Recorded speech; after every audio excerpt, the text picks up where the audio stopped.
Good morning, everyone. I'll call the meeting back to order with a roll call. Councillor Wright, Councillor Stevenson, Councillor Tang, Councillor Rutherford, Councillor Cartmel, Councillor Rice, and Councillor Jans are in chamber. Councillor Knack, are you online? Good morning. Councillor Principe?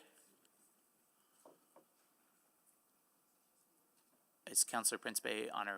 Okay. We'll just pass for now. Councillor Salvador? Councillor Hamilton? And good morning. Oh, good morning. I'm here. Yeah. Awesome. So and Mayor Sohi is away as well too. And Councillor Briquette? Yep, broadcasting online and around the world. Excellent, thank you. Okay, so we were on time-specific items 7.2 and 7.3. Welcome to our guests. Does the commission have remarks to start or a presentation? Yes, we do. Yes, I do. Yeah. Would you like me to just get going? Please do. Great, thank you, and good morning. And my apologies that I can't join you in person. I really would have loved to be in there, but life got in the way. Anyway, so on behalf of the Edmonton Police Commission, I'm pleased to speak with you today about the 2024 Edmonton Police Service Annual Report, as well as Council's motion on the impacts of the police funding formula. First, the Commission supports the annual report and is pleased to present it to you. We are encouraged to see the crime rate decrease for the second year in a row. In fact, Edmonton saw its lowest crime rate in more than 10 years. This was due in large part to having more officers on the front line and working as part of specialized teams. This allowed for many successful policing initiatives, including the Healthy Streets Operations Center, implementing the Guns and Gangs strategy, and the Transit Safety Plan, as well as the Crime Reduction Plan.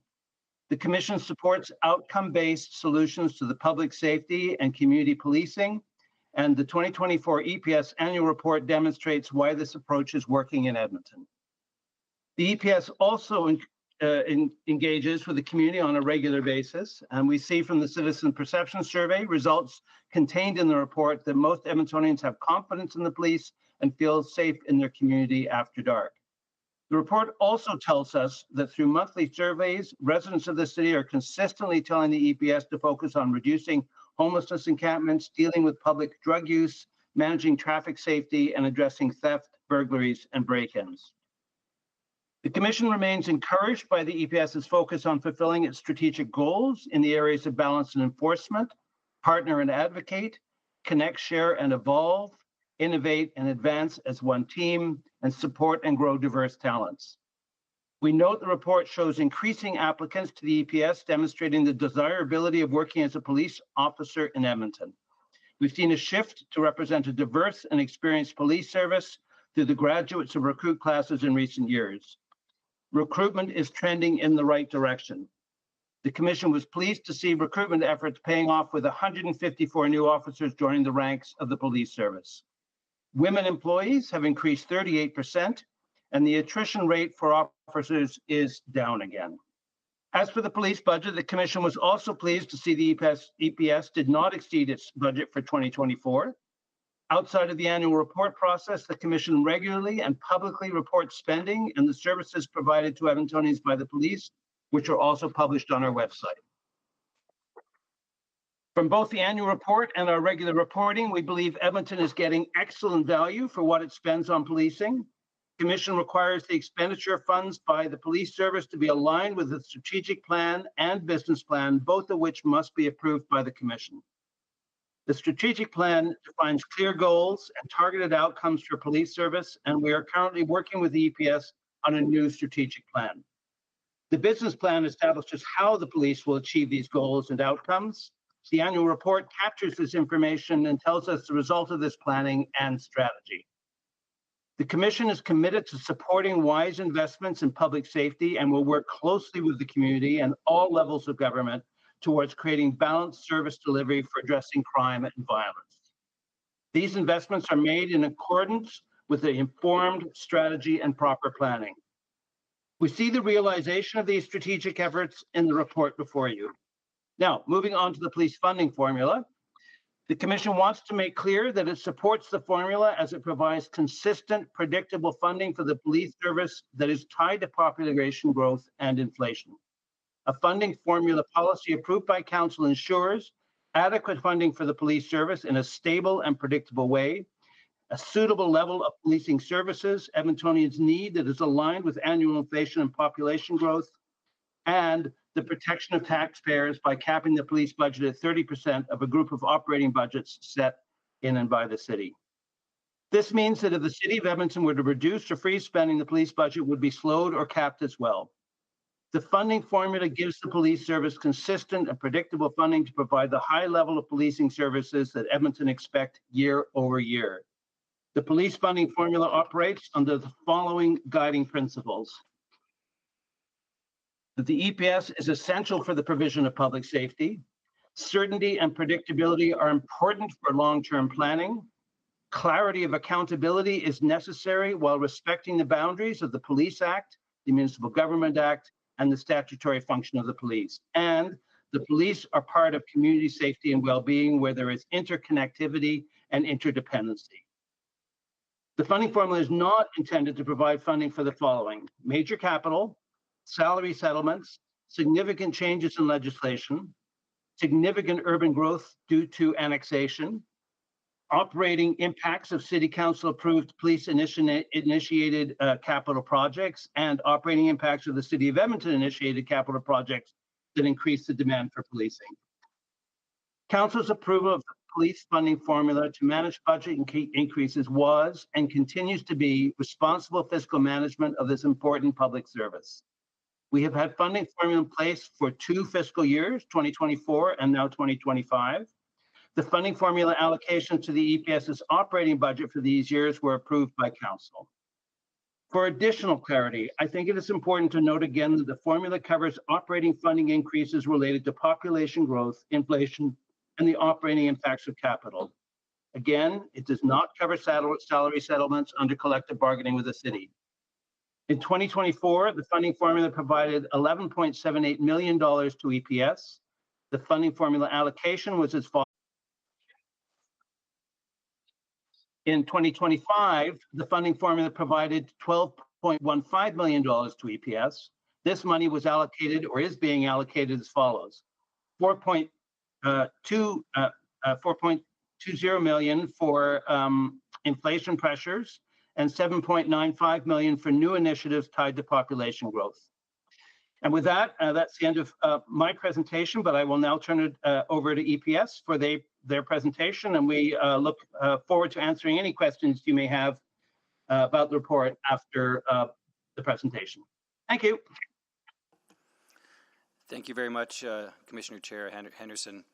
Deputy Mayor Jans, City Councillors, and all other guests who have joined us today, good morning. As Interim Chief of the Edmonton Police Service, I wanted to thank you for the opportunity to highlight the extensive and ongoing work being done by our dedicated officers and civilians across the service. While keeping the community safe is always our top priority, it also requires collaboration from the many partnerships that we have in and around the city. From response times to resources and community partnerships, the 2024 annual report helps illustrate the extensive amount of work that goes into proactively policing our growing city. While Edmonton recorded its lowest crime rate in nearly a decade, that is only part of our story. We attribute the success in part to improved resource planning, initiatives like safer public spaces, the guns and gangs strategy, and our collaborative encampment response and its tie into the Navigation Center. That saw more than 4,000 people in a little more than a year receive basic health, financial, and housing support from a variety of services that came together. I cannot stress enough that the work we do comes down to helping people. This report also outlines some areas that will continue to require our focus.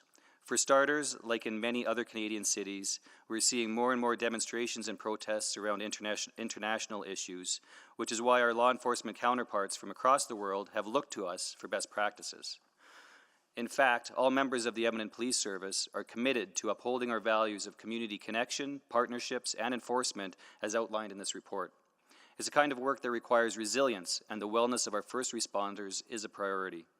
Finally, I'd like to thank the Edmonton Police Commission for their ongoing support, and I'd now like to introduce Brian Harker, Director of our Strategy and Innovation Branch, to walk you through our annual report in more detail. His team and our communications team have put a lot of work into this, and so thank you, Brian, and all those that were involved. Thank you, Chief. We can go to the next slide, please.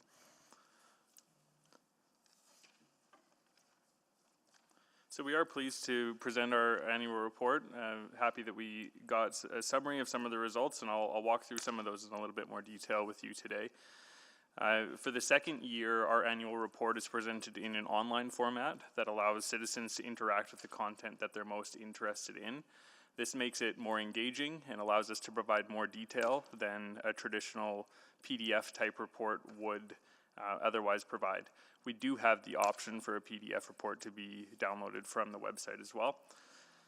So that's the format of the report. If we go to the next slide, it reviews our overall crime rate. And we heard in our introduction that this decreased between 2023 and 2024 by 1.3%. This illustrates what that decrease looks like and what the trend looks like. It's really encouraging to see this trend, especially in light of the broader trend accelerating faster than other jurisdictions. It's encouraging that we're not trending back to rates seen before the pandemic. Instead, the opposite is true, with rates similar to what we saw back in 2014. It is important to note that with initiatives that the police is focusing on, such as virtual investigations, which will enable greater access to online reporting, we'll likely see an increase in the total crime rate in the subsequent years. So we'll need to monitor the crime severity, which we'll go over on the next slide, to see if this is impacted with enhanced access to reporting as we progress. Next slide. So the severity of crime is also trending down. This accounts for the amount of crime reported and the relative seriousness of that crime. When more crimes of a serious nature are reported, this measure goes up. The macro trend of crime severity from 2018 to 2014, with a 15% decrease observed, is very positive. We're also encouraged to see a slight year-over-year decrease from 2023 to 2024, particularly when increases are being observed in other jurisdictions across Canada. Next slide. So the majority of Edmontonians express satisfaction with the overall job of the police service, which is a positive indicator of the community's trust in law enforcement. There was a marginal point difference between the number of people that had a good rating in 2023 versus 2024, while the people who gave an excellent rating was constant. We take the results of this survey seriously and are committed to improving our services, increasing police visibility, and communicating our successes to Edmontonians as we progress. Next slide. So as in previous iterations of the annual report, it is structured to align with our strategic plan. Our strategic plan has 5 goals, each of which have accompanying outcomes and measures. And so we'll be reviewing the outcomes, measures, and indicators for each of those goals in the subsequent slides. Next slide, please. So on goal 1, for balance, support, and enforcement, we have both measures and indicators. In our performance measurement framework, we refer to indicators as broad data points that are indicative of public safety, where the ability of EPS to change them must be complemented by many other agencies and stakeholders involved in public safety. So what you see on the screen now are those indicators. We refer to measures as data points that speak to things that EPS has a greater ability to influence on its own, and we'll go through that on the next slide. But this slide outlines those indicators for goal 1, and while most of these indicators trended in the desired direction, there were a few exceptions. In 2024, the violent crime rate trended slightly higher than in 2023. Some of the contributors to this were assaults, intimidating communications, and pointing a firearm. In response to this increase, EPS is expanding the crime reduction plan, which was piloted in 2024. This will see an increase in proactive policing and problem solving at hotspots to prevent violent crime from occurring. This plan also sees EPS working with partners coordinated within the Violence Prevention Action Plan and the blueprint there that we're working to develop with the city as partners. Also, EPS will continue the deployment of officers in our Healthy Streets Operations Center zones, increase the number of dedicated officers to transit, and maintaining the encampment response. In 2024, the number of traffic fatalities declined by 1. We've introduced a new measure, traffic fatality rate per 100,000 of our population, to track our traffic fatalities in relation to our population growth. And EPS will be increasing enforcement activities and public education to enhance traffic safety and good driving behavior to prevent fatalities.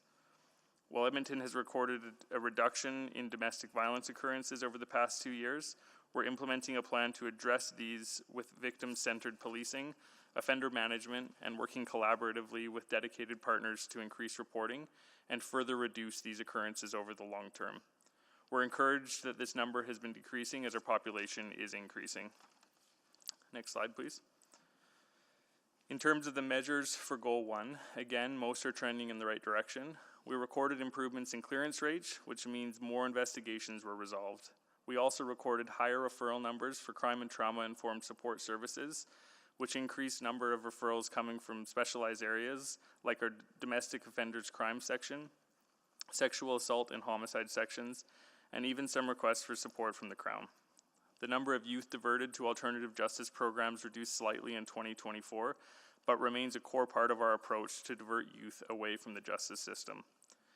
In 2023, the HELP team expanded to the 6 EPS patrol branches while maintaining the core HELP team, resulting in significantly higher number of interactions recorded in 2024. By 2024, all patrol branch HELP teams were operating at full capacity, and the launch of the Indigenous Outreach Program played a key role in driving the increase in interactions. The increase in dispatch calls for service in 2024 is primarily attributed to the officer-generated calls, which rose 34% in 2024. This increase is largely due to increased proactive policing activities by crime prevention and suppression teams like transit and community safety, operating across the transit system, like our Healthy Streets Operations Center operating in downtown and Chinatown, the high-risk encampment teams removing encampments across the city, the targeted response to auto theft, addressing vehicle thefts across the city, and increased patrol proactive time. Our PACT referral numbers were lower in 2024 due to vacancies, including several members on short-term disability, and resources being focused on the introduction of the Community Policing Bureau Divisional Addiction and Mental Health Supports Initiative. This initiative, which began in June 2024, deploys 12 clinicians across Access 24/7 across the 6 EPS patrol branches, 2 clinicians per branch, 7 days a week. Like the PACT model, this approach allows clinicians to conduct in-person assessments with police support. The percentage of public interactions where use of force was used has remained consistently lower than 1% over the past 3 years. While minimizing the use of force is a priority, it may never be eliminated due to the nature of certain high-risk situations. EPS continues to improve on the training of its officers and de-escalation techniques while ensuring the public and officer safety. Next slide, please. So Goal 2 aims to leverage EPS's experience to forge partnerships with the right organizations to drive community safety. We have 2 measures to help track our progress under this goal. The first tracks our use of research partnerships and agreements to be a data-led and evidence-informed police service. In 2024, EPS strengthened its research partnerships with academic institutions and gained representation on several national and provincial research committees. The new partnerships and agreements for 2024 focused on applied research across a range of topics, including police tactics and training, member wellness, and crime reduction. The second tracks the average number of social workers contributed by partners for frontline activities. The number of social workers contributed by partner agencies has increased over the 3-year period, highlighted as EPS continues to build out the Community Safety and Wellbeing Bureau, establishing partnerships to implement holistic solutions where police alone are not the solution. These include programs like HELP and the Indigenous Outreach Program. Next slide. So moving on to Goal 3, this is about EPS active efforts to enhance two-way listening and learning between the service and Edmontonians. EPS strives to incorporate feedback and learnings into service improvements. We introduced several indicators and measures to help track progress under this goal. Over the last 2 years, we recorded decreases in public complaints, the number of those complaints that were substantiated, and rates of complaints versus dispatch calls for service. We would like more police reports for non-emergency calls to be submitted online, providing more convenience for Edmontonians and enabling us to better respond and leverage increased reporting to better address crime and disorder. EPS is currently exploring ways of improving online reporting, as mentioned earlier, to better meet the needs of the public and the service. In terms of visits to the EPS website, 2022 recorded a very high number of visits as Edmontonians were still navigating the impacts of the pandemic, likely leading to an increase in visits in the EPS website for related information. However, this trend slowed down in 2023 and 2024. The EPS Community Safety Data Portal is an interactive online platform that provides access to data, including crime statistics and trends occurring in Edmonton. It offers increased transparency into policing activities and encourages public engagement. The growth in language services usage is attributed to increased app usage following the rollout to all frontline members across the service after the pilot phase. Another enhancement in this area in 2024 was the addition of languages to the badges of EPS members who can communicate with citizens in languages other than English. Next slide. So goal 4 focuses on encouraging a culture of innovation, continuous improvement, efficient use of resources, and ensuring that all areas across the EPS work together as one team. The number of new technological solutions piloted or deployed is a new measure in 2024. Some of the solutions deployed include body-worn video and digital evidence management. In 2024, EPS launched a new platform for employees to submit their innovative ideas. The number of innovative ideas submitted by employees increased in 2024 following the launch of the IDEA platform.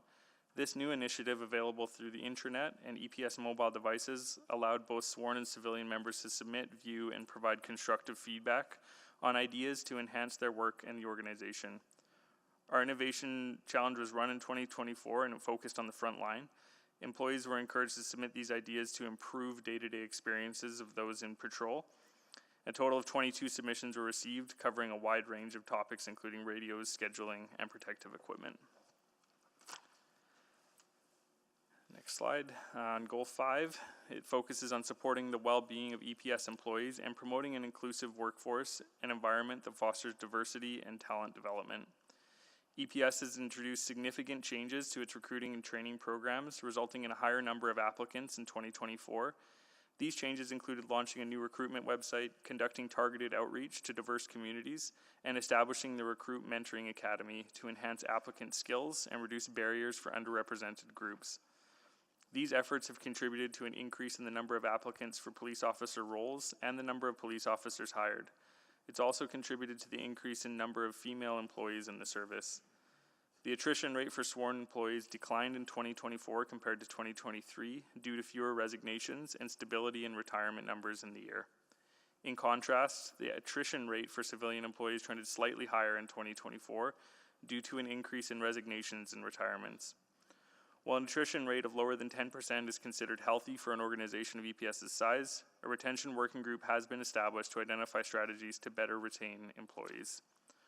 We're encouraged to see consistent increases in our recruit class size numbers. Next slide, please. So we wanted to take some time to review our funding formula and the results that we're seeing as a result of that funding formula. So in October of 2023, City Council approved the revised Edmonton Police Service funding formula.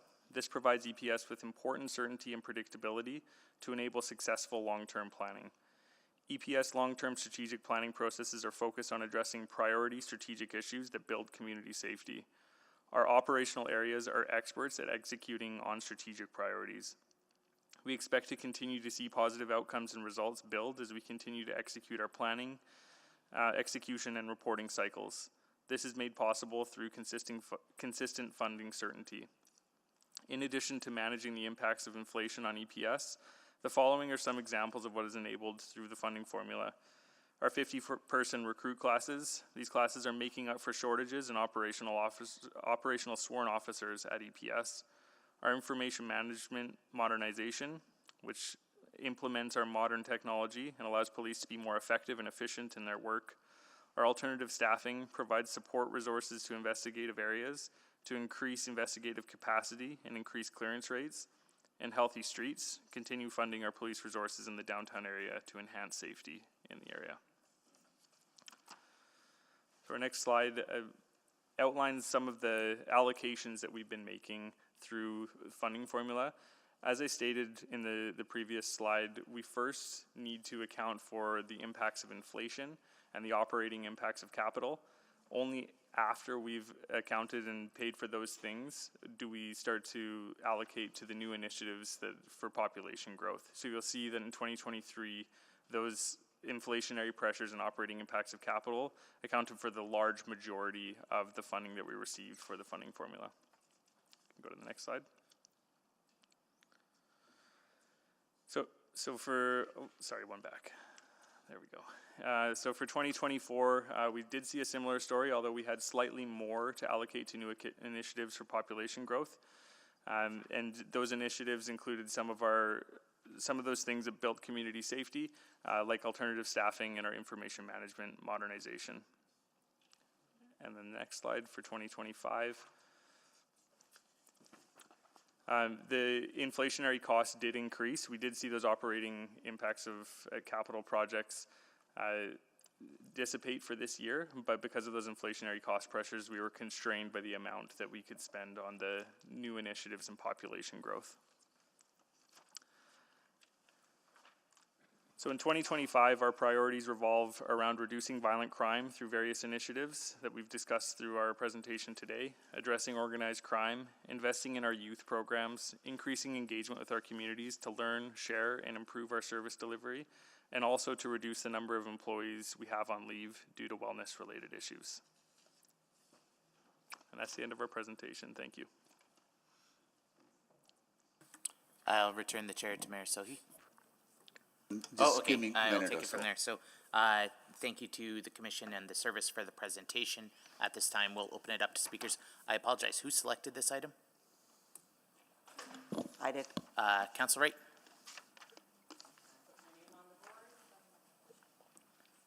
Oh, okay. Oops, sorry. Thank you to both the service and the commission for. Actually, if I may Okay. interrupt and welcome our students. We'll hold your Always time. takes precedence. Always, thank you. We would like to offer a warm welcome to the students from King Edward Elementary, which is in Ward Papasteo. So hello, I am Michael. I'm your city councilor. So welcome to City Hall and have a wonderful day here today. They're joined by teacher Tamblin. Is that correct? Yes, welcome teacher Tamblin. And welcome students. Are you doing the mock council and the mayor experience? Do you have a mayor who would like to come down and share with us?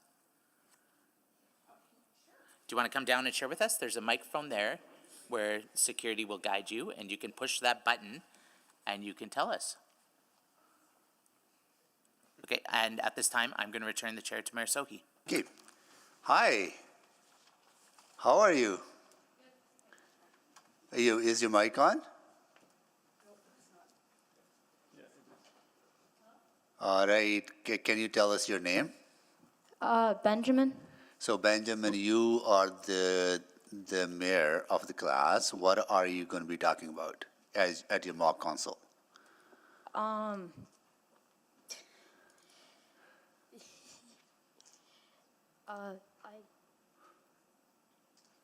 What is your topic of discussion? What are you going to discuss? Oh, you haven't decided yet? Wow, okay. Oh, well, let us know what you decide, what your topic is going to be, and what your decision is going to be, what your debate is going to be on that, okay?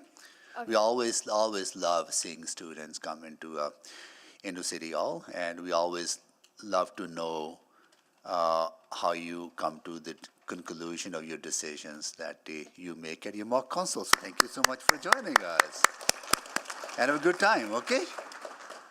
All right, so Councillor Wright, can you move the recommendation?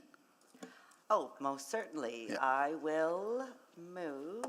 Oh, just a minute. We've got two reports to move here. So I will move that the May 21, 2025 Edmonton Police Commission Report, EXT 02826, be received for information. And can I move them both together? That the May 21, 2025 Edmonton Police Commission Report, EXT 02817, be received for information. All right, and need a second? Councillor Wright, seconded? Second them, okay. All right, we'll start your time all over again. Councillor Wright, go ahead for questions, please. Thank you very much, and I hope not to put you on the hot seat like we just put Benjamin on the hot seat. So, So again, thank you very much to the service and the commission for providing the information to us today. I do just have a couple of questions.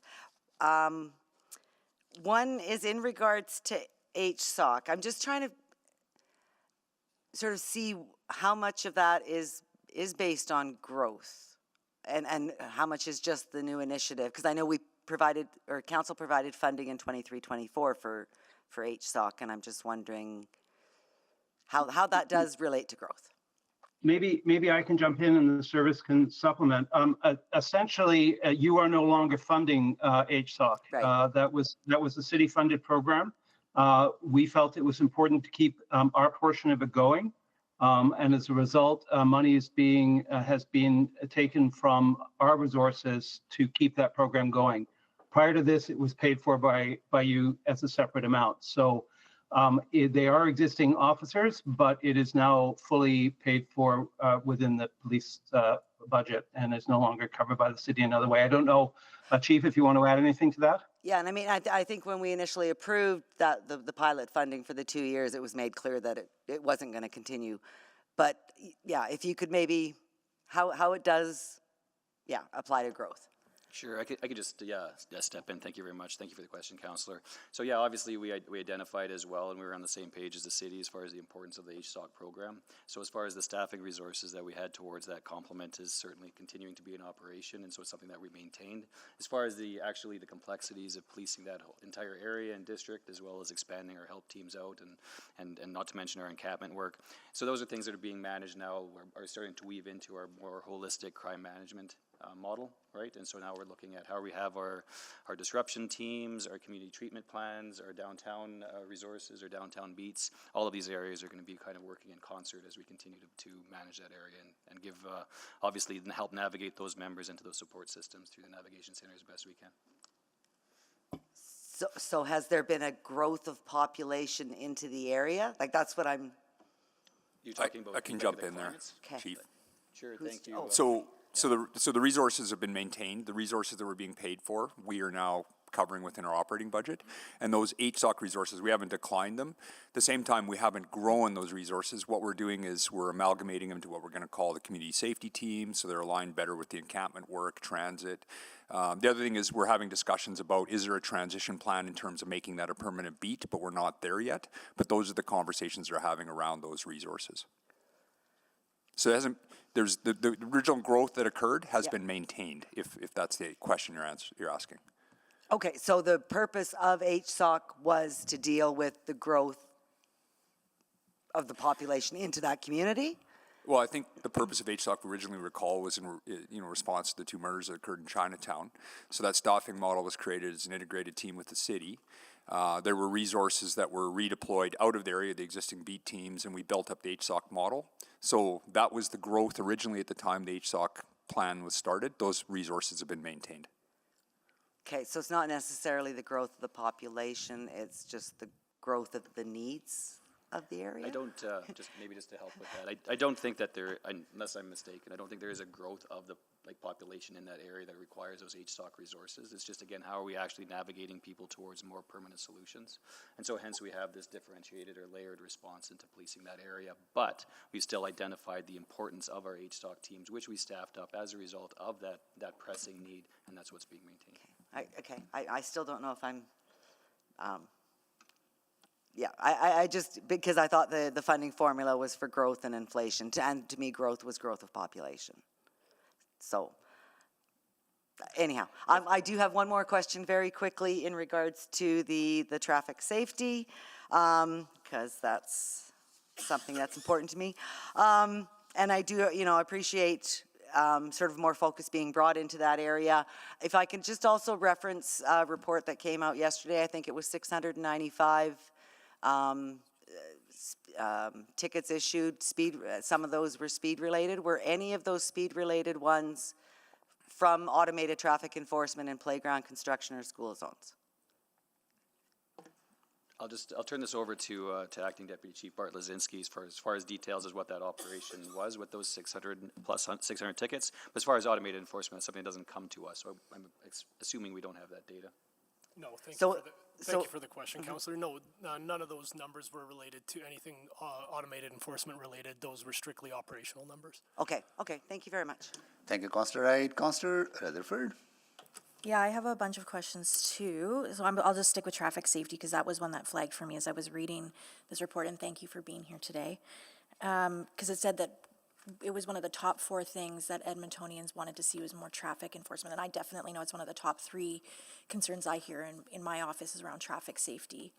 But then when I go down in the table, it actually shows a reduction in the amount of revenue from traffic violations. So it makes me think when I'm reading that report that we're actually doing less enforcement. So could you walk me through that? And if we're doing more enforcement, how come we're not seeing a subsequent increase in revenue generated? Because definitely people are doing infractions. Yeah, totally fair comment, Councillor. And so, yeah, absolutely, based on the decrease in revenue, it's directly attributed to the number of tickets that are written by our officers, right? So there's fewer tickets being written. I know we have a lot of data as far as vehicle stops as well as warnings as well. And so I know as far as that data, I know that our officers are doing a large number of vehicle stops for many reasons, and I think it was a little bit of an over-reliance probably on an automated enforcement system, that there was a reluctance of our officers over time to actually issue tickets. I can tell you with a revitalized traffic safety plan, myself personally attending a lot of parades and patrol, as well as certainly the great work out of our Investigations Bureau and Traffic Safety Plan. We've understood the vast importance for communicating the importance of the actual traffic enforcement, to actually deter traffic behaviors. And it's not lost on us that the loss of the automated enforcement pieces to high-risk locations are certainly increasing a duty on us to now respond in a more deliberate way to that, to keep our roads safe. Yeah, and I've definitely seen I just have to comment that in the last year, I've seen actual check stops and some stings and stuff like that on various roads. So it was good to see. I haven't seen that in a few years.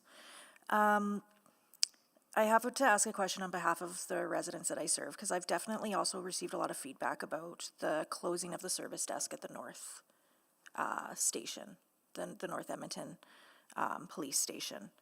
And my response is always that, we provide an overall funding envelope. We can't direct the operations. Obviously, we all know this here.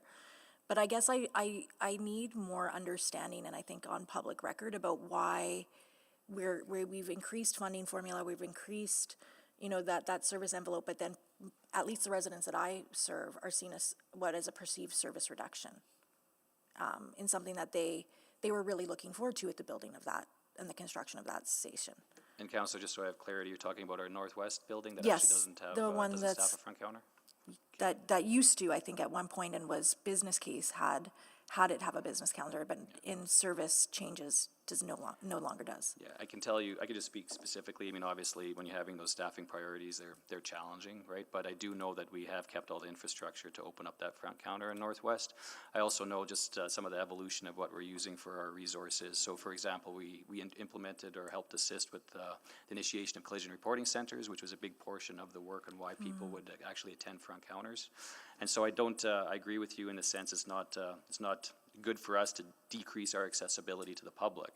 And so the intent is to actually keep those front counters open across all 6 patrol branches. And so you know, we're looking again to increase our approachability, our accessibility through virtual reporting and online reporting while maintaining those front counters being open. And we're going to utilize that staff to help us in that regard as well. So will there be any reconsideration of opening the counters at that location? Is that? I can tell you for sure that there's discussions about maintaining or opening all of them and making sure all 6 are open, and ultimately to complement those areas to use and staff our virtual investigation solutions. Perfect. Thank you so much.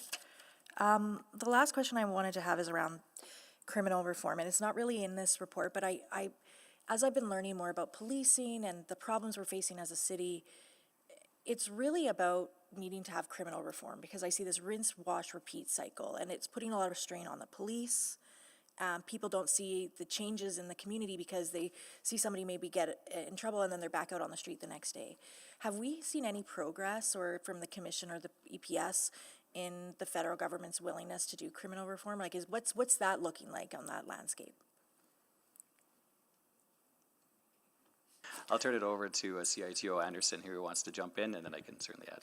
Yeah, I'll speak and then I'll pass it over to Acting Chief Director as well. We did provide a thorough analysis on bail to both the provincial government. That was taken to the FPT table by the minister from GOA. That demonstrated there is a need to revisit those topics, certainly. And we are working presently to do a further analysis on the topics around remand and what percentage of our files actually see a courtroom and what the end results of those are.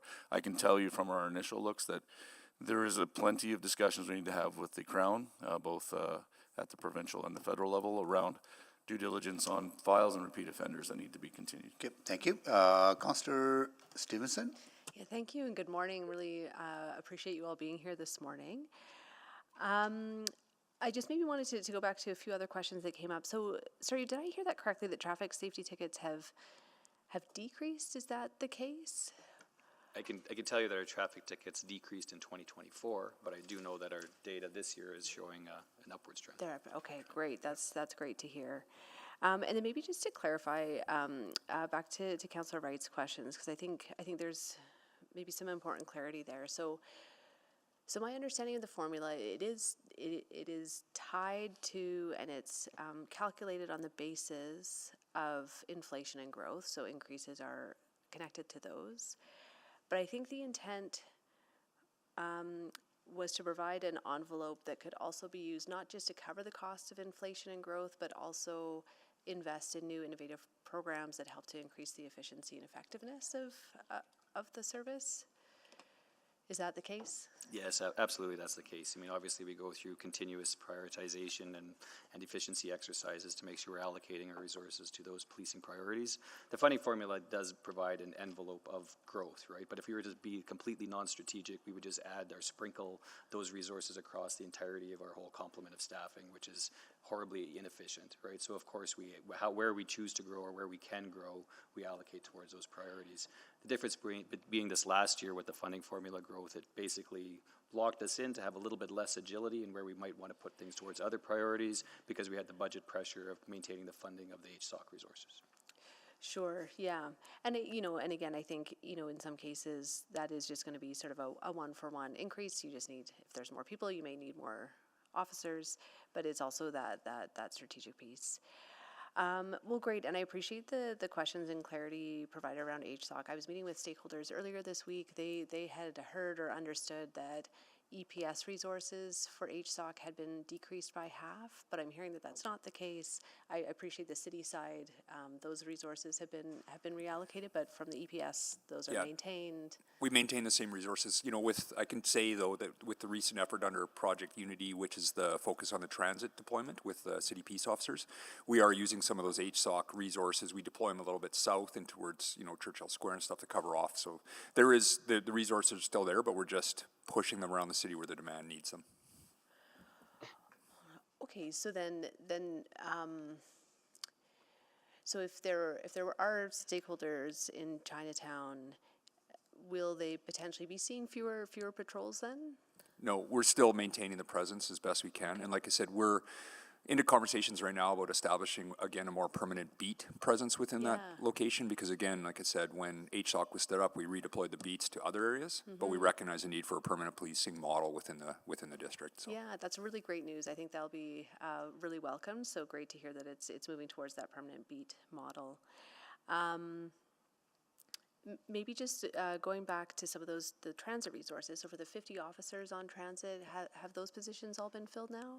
They have not been filled. I think our commitment was to have that filled by the end of 2025, and we are prioritizing, I think it's the remaining 16 officers within that program for this year. Again, it's aligned with that more kind of global community safety team model that they're part of to deal with kind of that open air drug use disorder within our transit downtown core. Okay, great.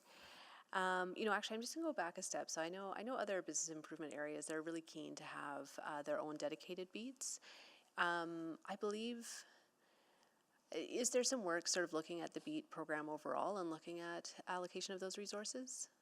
Yeah, it's alongside, and I might turn over to Director Harker here as well, but there's an evaluation of beats that was done this year because, of course, as we build up the community safety team model, which is a more agile policing model that we can deploy, scale up, scale down as needed, that has an impact on what the beat model or the beat program looks like, but maybe Brian, I'll just turn over to you. Yeah, absolutely. We are looking at that, and we're looking at it in the context of our crime reduction plan, which focuses on violent crime.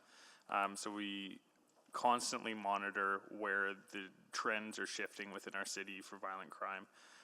And that informs where we deploy resources through our crime reduction plan. Similarly, we're taking a look at how disorder overlays with violence. And with the overlay of those two, we're seeing where our existing beat areas are and where they could potentially be, because these things, in some areas they are quite entrenched, but in some they're a little bit more fluid. And so we need to be responsive to that, and our goal is to be more agile through how we're redesigning and rethinking these programs. Okay, great, thank you. Maybe just to add in, I think these are all conversations that are very active as we go into the next strategic plan. And that's another place I think where, this balance of where focus should go, I think can be looked at from that strategic planning angle. Thank you. Thank you, Councillor Stevenson. Councillor Rice, go ahead, please.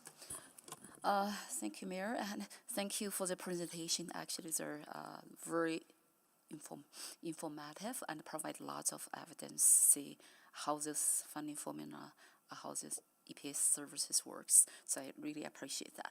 So I am going to ask a question and switch from violent crime and to a little bit more about property crime. So property crime happened more often and in the south newer neighborhood area. So as you can see on the social media and other feedback or phone calls, and lots of like property crime and increase in that area. So what I heard and from people I represent is talk about and how the police services could be enhanced in those areas, because the challenge right now, the public heard every time when they call the police, they said that even the time the police show up and all police response that we do not have enough resources come there to deal with this type of things. But I do believe it's important. So I want to get sense from you, what's your plan to put on in the newer neighborhoods, like specific suburban area and for the South Edmonton area, and then to really increase that police presence in the community? Yeah, I can start with that. Thank you very much, Councillor. Yeah, property crime is 100% something that's very important and certainly impacting Edmontonians throughout the city. Obviously, we have our different priorities as far as where we respond, and so as you know, I just, for simple terms, if it bleeds, it leads. And so whenever you have some of that extreme violence or the violence that I need a trained police officer with a badge and a gun to, then they need to respond faster to violence than they do to property. That being said, it's not just about responding to property, it's actually about solving it and finding your offenders that are responsible for that property crime so that we can actually stop them from continuing the recommission of such offenses. So it's very layered. So obviously we do have our different priorities, so our police are still responding to those property crime areas. We have a number of things that are not typically visible for for members of the public when we're working like kind of high prolific offenders of property crime, and that would be like project teams or other undercover units that kind of work in certain areas to try and find those offenders that are not necessarily super visible to members of the public. The other piece, though, is to actually expand that responsiveness to the public, and again, it's that online reporting and virtual investigation space that we are going to be expanding into throughout this year to make sure that we're accessible to the public, and we can start actually taking the reports of what they have, whether it's digital witness statements, audio, video, whatever that looks like, so we can start doing that work behind the scenes, so before we actually dispatch police officers to actually go and solve that crime or do whatever follow-up investigations are required. Thank you for that vision, and we're looking forward to achieve the goal and in the upcoming years, and even more police and presence in the newer communities area. So, but I do have another question related to this, because with the population growth, I know, and then the resources and from EPS face lots of challenge, because you have to stretch sand to go to different area, and for the high density area, and for the newer population growth area, and specifically South Edmonton is part of that. So my question to you, and when you mention about 6 patrol branches, and is there any consideration already implemented and for the area with more population growth and that needs more services and in the South Edmonton area? I would like that information, and even for me to answer the questions, and from people I represent, I really need that measures there. Yeah, for sure, Councillor. So certainly we do have the 6 different patrol branches, and you're right, certain branches will expand differently than others. And I'll turn it over to perhaps Ron Anderson from the data side in a minute. But certainly we're continuing to do feedback as far as that geographical deployment. We have different districts, sub-districts within each of the branches, and it's kind of a formula. It's not just simple as far as like a crime rate or expectation of a police officer in a certain area. It's mapped out about response time to certain areas, and then making sure that we're be able to maintain those service standards throughout the geography of Edmonton. But I'll turn that over to Ron to maybe better I want answer to that. jump in here, and why I'm asking this question specifically, and because as you can see, yeah, overall, and it's so great, and to see the trending done and for all those results of the hard work from EPS. But if you look at a specific area, and for some areas actually it's increase, and then is there any plan and any way, and you can look at the break down the data, say, so this area to identify some high-risk area and to put more purchase and police presence. That is actually, I want public request on behalf of the people I represent to put that request to say, South Edmonton area specific, like Allard, all those reservoir and all those new areas, and it needs more purchase. Councillor Rice. For sure. Thank you. Can you come for My a sec- time is out, yes. Can you come for a second Yeah. round? Yeah, thank you. Yeah. Everyone You have a quick answer? excited. I have just a really quick answer, and then certainly when you're starting to have like all of those, basically that just speaks to our crime reduction and crime management plan. That's something that we've identified as a top priority already for us from the Edmonton Police Service, and that's to have those directed crime management activities under a bit of a ComStat model to make sure we're completely responsive to that data. We do have all of that data as far as those crime spikes, and we absolutely take it very seriously to respond to those spikes as they emerge. Okay, good, thank you. Councillor Cardinal? Great, thank you. Thank you all for being here this morning. I appreciate the opportunity for the conversation. And I expect this is, in some part redundant, because I think you get kind of these questions about how do you do this more, how do you do more of that? It's a resource deployment thing. I feel like across all of these questions or concerns, there's a presence in the community, like a visible presence in the community question. And I'm reminded that we had a conversation not long ago about our transit police officers and where they made a point of emphasis at back to school time about having more TPOs in transit spaces. And the result of that visibility alone was a reduction in calls for service and a reduction in actual incidents. It seems that presence matters. So whether it's the police car checking for bus lane infractions or it's people walking a beat downtown and through Churchill, that presence matters. Is there a contemplation of a model that sees more people literally walking on the streets, walking on the transit centers? And then I have a knock-on question for that. Thank you very much, Councillor. Yeah, it's 100%, right? And you're kind of speaking to some of that tension, right? You have these calls for service that we have to dedicate our resources to respond to whatever's emerging. At the same time, we have very clear data on the importance of hotspots policing and proactive time that we can have our police officers in certain locations that actually deter crime by presence. And so that is 100% part of our crime management model moving forward, as well as speaking to things such as district fidelity, where we kind of maintain officers in certain zones to be able to be directed to those hotspots for that effect, but obviously still maintaining a complement to respond to those priorities as they come up. So in terms of, so I appreciate that, and it sounds like as we're adding more officers, I think the note was 150 officers added just this year alone, is that right? Yeah. So maybe there's more resources coming that allow you to deploy them into a bunch of different areas. Would this extend into publicly accessible spaces that are not necessarily public realms? So there's two places that I wonder about this. School resource officers, kind of where we're at there, and shopping malls. I've been getting a lot of feedback from the owner-operators of shopping malls, which are public spaces that are sometimes extensions of transit centers, where a presence would help what they're dealing with. Yeah, great question. Two different questions. So Yeah, certainly as sure. far as the SRO piece, I'll certainly turn over to Dreichel, who definitely is familiar with that space. And as far as the shopping mall conversation, that again goes speaking to how we do things differently. Like you see certain malls that had extra duty detail, and we kind of tolerated that a little bit over the COVID COVID era and some of the needs that was identified, appreciating that it was inequitable to other malls, and not to mention our officers' availability to kind of expand that model. The solution really is crime management into those kind of publicly accessible spaces. That becomes a zone, and so we definitely want to move towards that geographical ownership for both our patrol teams as well as other police officers like beats and disruption and our other resources or crime treatment plants that we have as a totality across the city. But we have to start identifying those areas as similar hotspot zones that we actually put police into. We recently did a retail crime blitz, for instance, as part of a national strategy with some very positive responses, and both from the stakeholders, that are the business owners, but also we caught some pretty bad offenders in that space. So just kind of reinforcing that we're on the right track in that. Yeah. And if I might just jump in really quick, so like I said, we've been working what's called Project Unity with the transit peace officers in the transit system. We learned some really good stuff out of that. We've seen some great results in terms of increasing number of arrests, interactions with the public. We've actually seen decrease in violence significantly within those areas. So we learned a ton through that exercise. We're now having conversations about expanding to those public spaces in downtown, Churchill Square, working with the community safety peace officers. So that planning's underway, Councillor. To answer your question, yes, the program is expanding to those more public spaces, not just relegated to transit. Is there a cost-sharing model? This might be a little provocative, but it's my understanding that when we talked about school resource officers, there was a bit of a cost-sharing model, right? The school board was paying for some of that cost.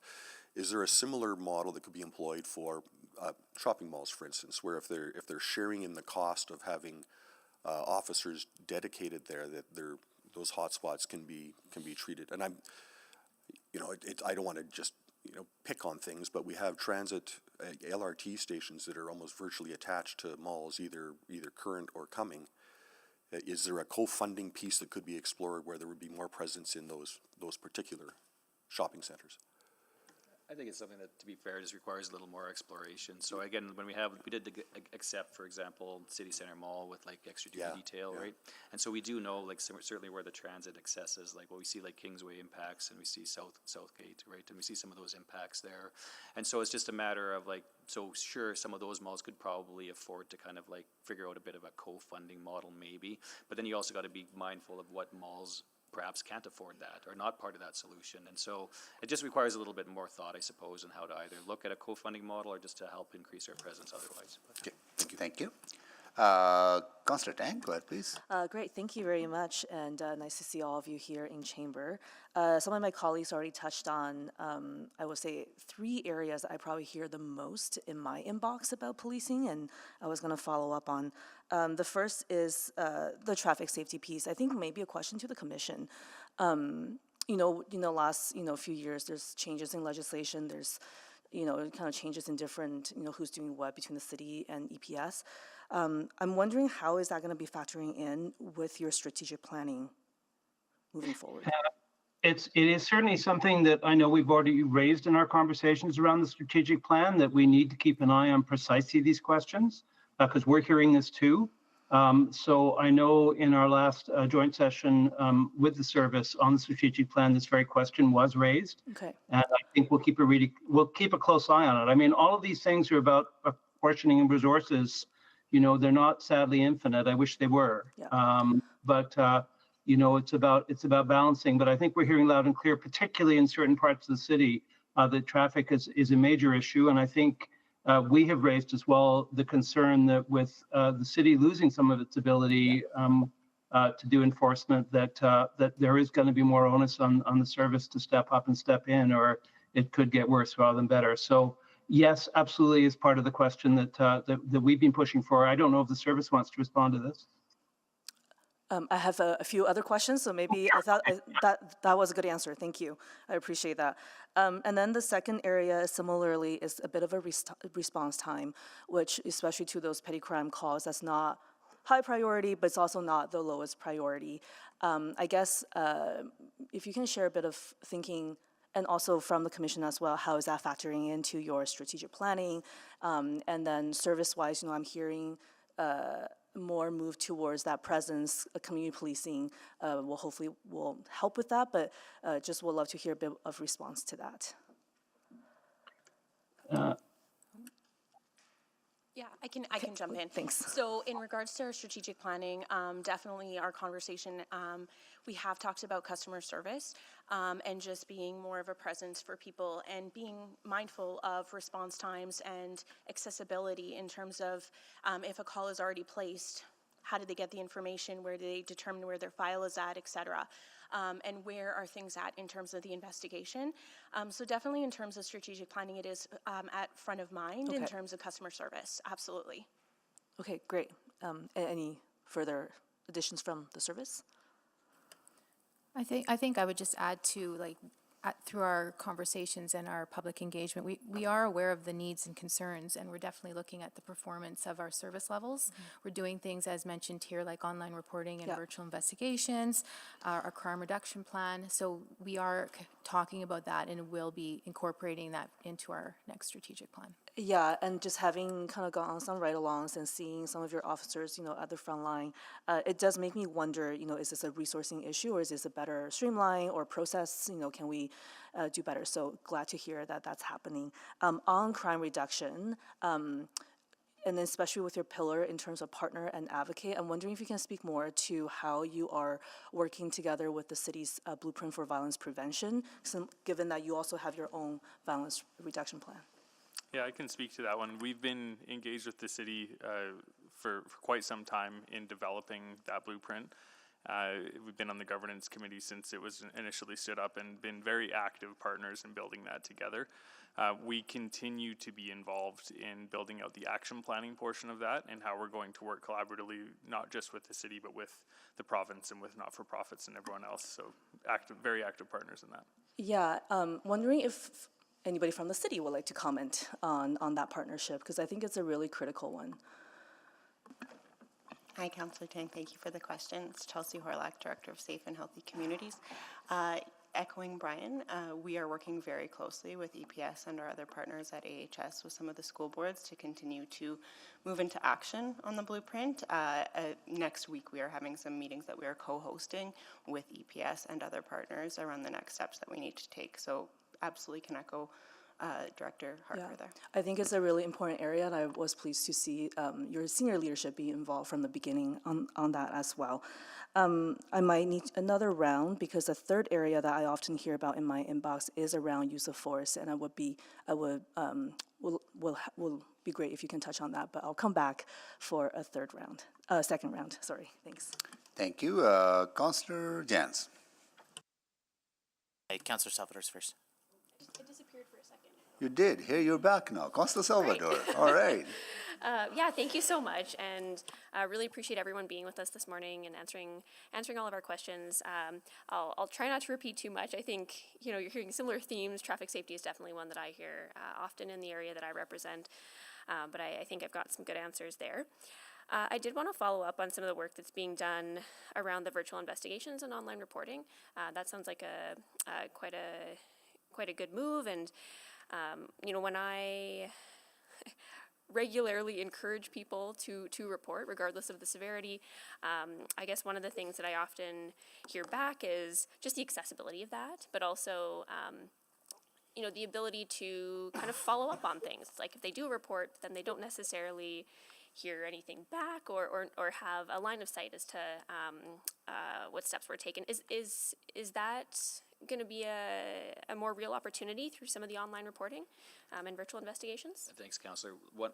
Absolutely, that is an important consideration. So certainly when we enter into that realm of that virtual investigations, online reporting space, it's so important to me, twofold. One, we actually get the reports so that we know how to allocate resources to where they're needed. The other piece, it can't just be a report of a crime where there's no consequence or no investigation to. So we've got to be mindful that when there's those follow-up steps that we're plugging into the right officers so they can maintain those investigations. But as far as getting reporting back, it's honestly, it's not difficult, and we're working on training our membership as well as looking at some digital platforms that will actually assist our officers in that fashion about giving people updates on their files. And it is just that public service that sometimes can be difficult, and we do have to be more responsive. So it is absolutely something that we're building into that model. Okay, that's really excellent to hear, and I know even just having sort of those touch point back after someone has reported, it's a great way to build trust. So happy to hear that. Coming back to the question around visible presence and I often hear the language around community-based policing as well.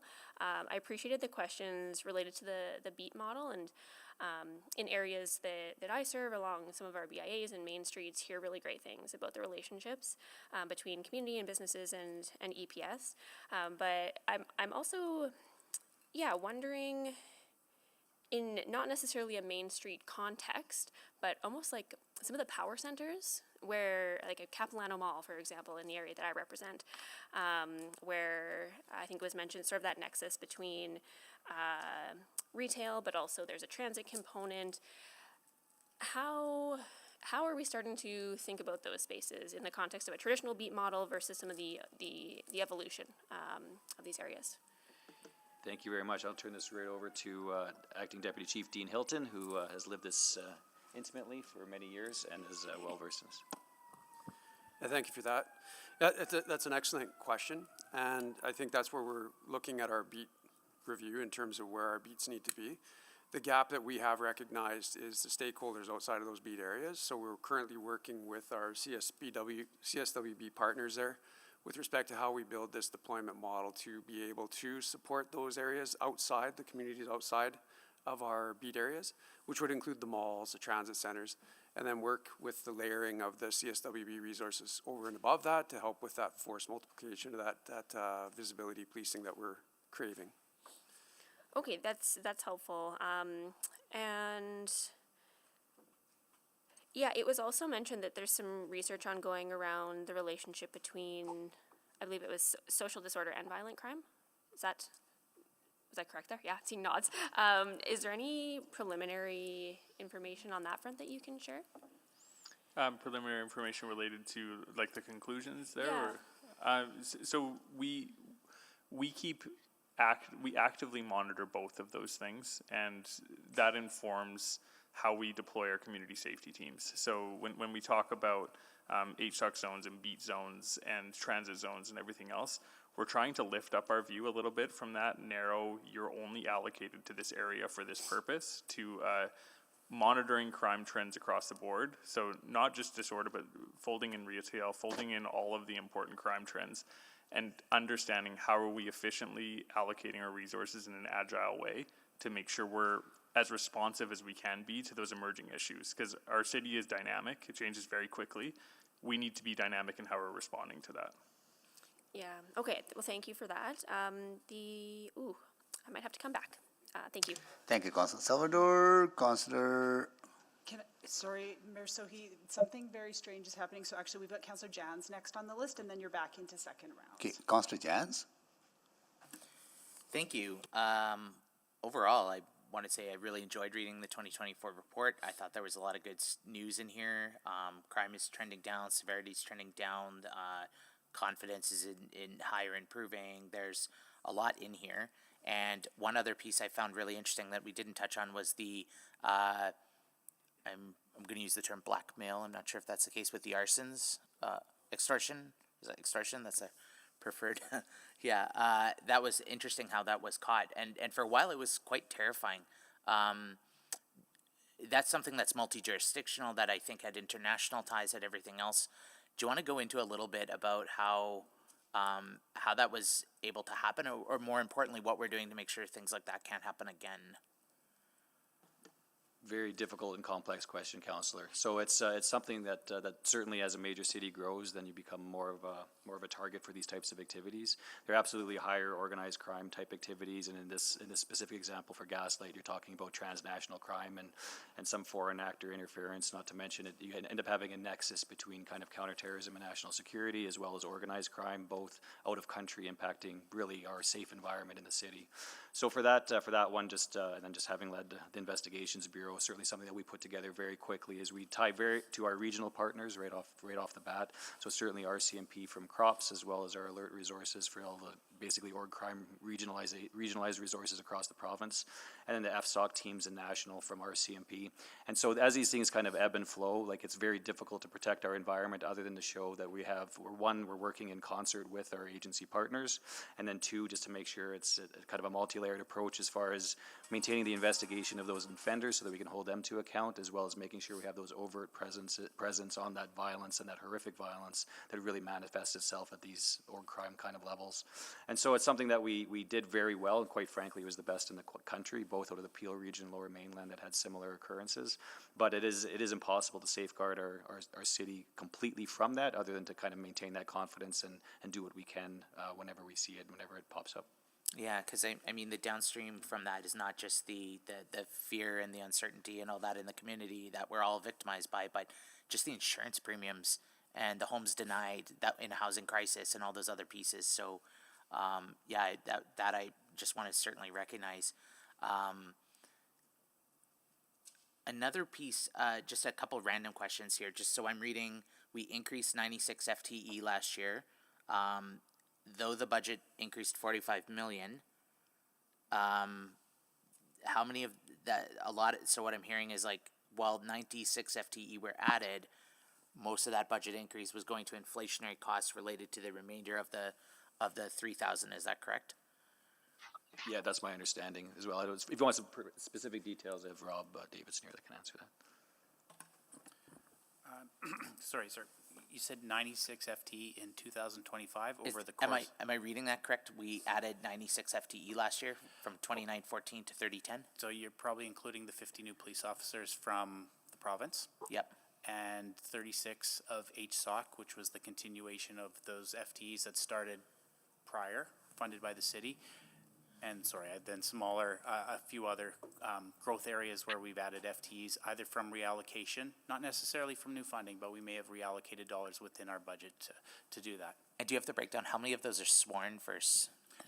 All 50 from the province are sworn, all 36 are sworn, and the others, I don't have the detail, but be a lesser extent to that, sorry. Okay, so, and just to confirm, the ones the province promised have not arrived yet?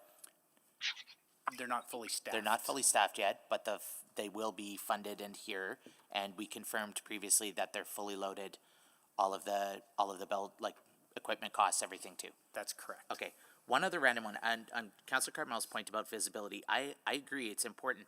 When I look at the capital budget, we have 344 marked vehicles, but 531 unmarked vehicles.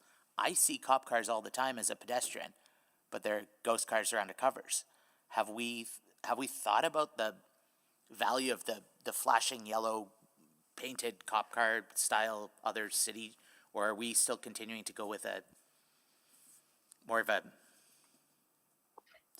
Sure. Thank you, Councillor. So yeah, no, it's obviously there's a good, like, we're in agreement on that one as far as increasing the police visibility, and what that is with a marked police car. As far as actually increasing marked police cars, there's a variety of needs that you have unmarked cars for, but I would agree with you that we might want to be pushing some into a little bit more marked in a uniform way so that people can identify them as police. Yeah, appreciate that. I'll leave that with the commission. I'm out of time, thanks. Thank you, Councillor Jans. Councillor Stevenson? It's Councillor Jans.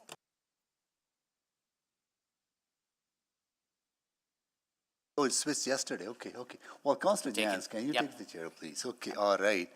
Okay, I have quite a few questions, but I do want to, first of all, start by acknowledging and thanking the leadership that EPS provided in Project Gaslight.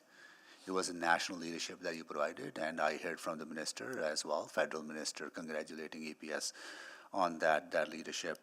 I do want to start my questions by focusing on modified noisy vehicles. I'm not talking about motorcycle clubs. I'm talking about a small group of people, small number of people who have deliberately modified their vehicles, who deliberately make noise, who deliberately flaunt the law and community standards. And it's a health issue, it's a public safety issue, it's a well-being issue. What is EPS doing to get a handle on these unruly, small group of individuals who are making people's life miserable. Yeah, thank you, Mayor. And we just at our last, most recent commission meeting, we had a couple members of the public that kind of voiced some personal impacts and concerns from those noisy vehicles. So it is something we understand. It's not just a noisy vehicle, but it impacts their health and wellness, and it certainly disrupts just, you know, living there, that safe living in their household. I will turn it over to the Deputy Chief Lazinski here in a second to speak to some of the projects we have underway. But these car enthusiasts that modify their vehicles, and it ebbs and flows. I know year over year, it seems it pops up and then it disappears and it comes back. So it's. But anyway, I'll put it over to Bart as far as talking about some of. I will stop you there for a minute. Like even the language we use to describe these people, they're not car enthusiasts. There are people who deliberately disrespect community standards, deliberately disrespect the law and the rules. So I think maybe I'll come, it's... Fair enough. It's obviously important, and I don't mean to minimize that by anything, by my comments. But yeah, I'll turn it over to Deputy Chief Lazinski for comment. Thank you very much, Mr. Mayor. One specific thing that we have done since 2020 is a project called Project Tensor, which is a project that targets specifically people who have basically noise-related traffic type issues, whether it's been modifications, whether it's just, you know, decibel levels coming and emanating through cars. So that project runs from May inclusively through September every single year. Since the project's inception, we've written probably about 6,400 violations on that. With those violations also come things called notice of directions, where people actually are directed to demodify their vehicles, I guess I could say. And if they don't, there's other penalties that go along with that. So we are trying to address the issue through this project specifically. Yeah, okay. Well, that's good. That's 6,400 violations and encouraging or for people to demodify. What I think, like, we cannot tell you how you enforce, right? But I think there's a lot of Edmontonians who would appreciate zero tolerance towards these small group of people. What is in the way of communicating very, very strongly publicly that please, if you're caught with modified mufflers, you're caught deliberately making noise, that you're going to face the law? Mayor, I don't think we have anything specific, but I think that's something we can certainly take away for some public education and awareness. I don't disagree. We can be pretty loud in the media, and if that helps, and then we can reevaluate. But there is public communications that go out on various different traffic-related issues, whether it be motorcycles. We have a traffic strategy that we are deploying now organizationally, and that message will get pumped through this traffic strategy. So we are very intentional in what we communicate and what times a year. Obviously, there's a broad range of traffic safety-related issues throughout the city, whether it be speed, whether it be impaired driving. This is certainly one that this project actually starts in May, so this is one that you will be seeing communication on here relatively soon, and I just found out today that our members were out doing traffic and noise enforcement. Good. I believe this morning. So it is something that we do take very seriously, and it is being ramped up here in May. Okay, cool. I'll come back for the rest of the questions, and I will take the chair back and go to Councillor Knack. Thanks, Mayor Sohi, and thanks for this. I thought I'd jump in just, I wanted to follow up on Mayor Sohi's questions. You mentioned, so for example, the team was out this morning, which is great. I think I'm curious on that because, I mean, the noise is certainly a byproduct, but to me, it's the byproduct of excessive speed. So we're finding this happening on Grote Road, 107th Ave, 111th Ave in the West End. It's been going on for more than a decade. Are those Project Tensor teams out on the weeknights and the weekends, which is when those folks are you know, yes, they're making noise, but the rules are showing that they're clearly violating the speed by large margins. So I'm just wondering, how often have they been? So for example, we're 3 weeks into May.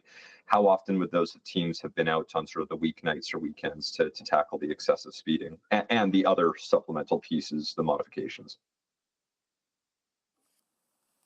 So just to answer that question, yes, we do target weeknights and mostly weekends. There is strategic areas of the city that we hotspot to, I guess what we'd call our more frequent locations, such as Grote Road between 87 Ave, 111 Ave, the River Valley Road area, White Ave corridor. There's some downtown corridors. So we do have specific locations that we do attend. And again, this is all kind of data driven, so we are maximizing kind of our bang for our buck in that space. Okay.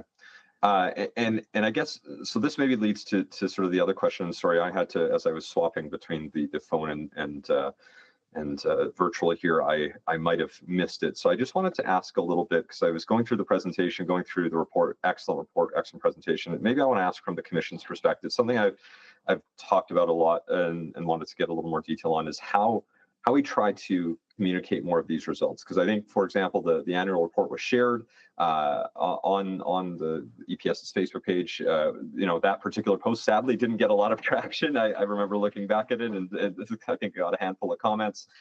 How do we continuously try to communicate these results? Not to, again, because there is still a perception challenge. And so did you have in the presentation sort of like what the communication plan is from the Commission to more regularly share both the things that are going well and also where we know there are still regular public concerns, how we're trying to action them on a more regular basis? It is certainly a question that I think is very present for us. I think we've had this discussion quite a bit, ways in which we can take this information and push it out. We are looking at upping our communication capacity and ability, but I don't have anything specific for you right now. It's one of those things that clearly we need to find a way to do, but we've got to do it in a way that actually grabs the attention that we're looking for. People have to be paying attention to it, and that's I understand the challenge. We're not blind to it, and I think we share the desire to take some of these stories and make them part of the kind of city's narrative in a way that I'm not sure they are right now. Yeah, because I worry that if we went and asked people, do you think we have the lowest crime rate in more than a decade? 99% of Edmontonians right now would say no. For either because they weren't aware of the stat, or even if they were, they might not be feeling it because they're not, the only posts they see are the ones that are saying things aren't going well. And so I hear it's on your radar. I think at some point, this is something we flagged, that some type of like clear communication strategy from both the Commission and EPS of how we're going to share messages. Because I'll give one last example in my last minute, and I'd like a little bit of insight. The transit peace officers or police officers, we know originally the plan was, in a previous meeting had been committed that all 50 would be hired by the end of last year for potentially very valid reasons. Not the other 15 weren't added at the end of last year. We've heard transit safety is a major concern. 40% of people don't feel safe, and yet I've never seen any communication to Edmontonians saying, hey, the 15 that we said are coming aren't right now, and here's why we've made that decision, and here's what we're deploying to that is a greater priority. So how do we make sure we're trying to communicate important decisions like that when there's a public perception challenge of safety in any area, whether that's transit safety or other spots? I think that, it's not that we are working on this, and I don't, Barker may want to add some sort of detail on this in terms of what's happening within, but I would say it is an easy communicating. Maybe I'll come back around because I'm out of time, and so I think I'll move a second round. Yeah, thank you. Please vote.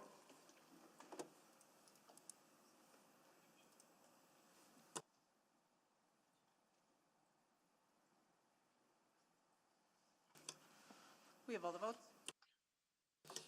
Display the votes, please.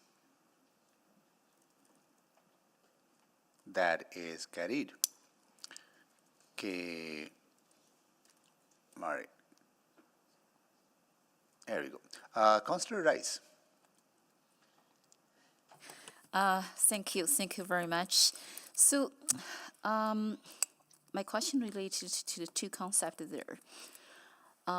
Often we receive the question and then challenge question from the public. Say, and then EPS and in our city's operating budgets is the number one expenditures, public challenge and for the results.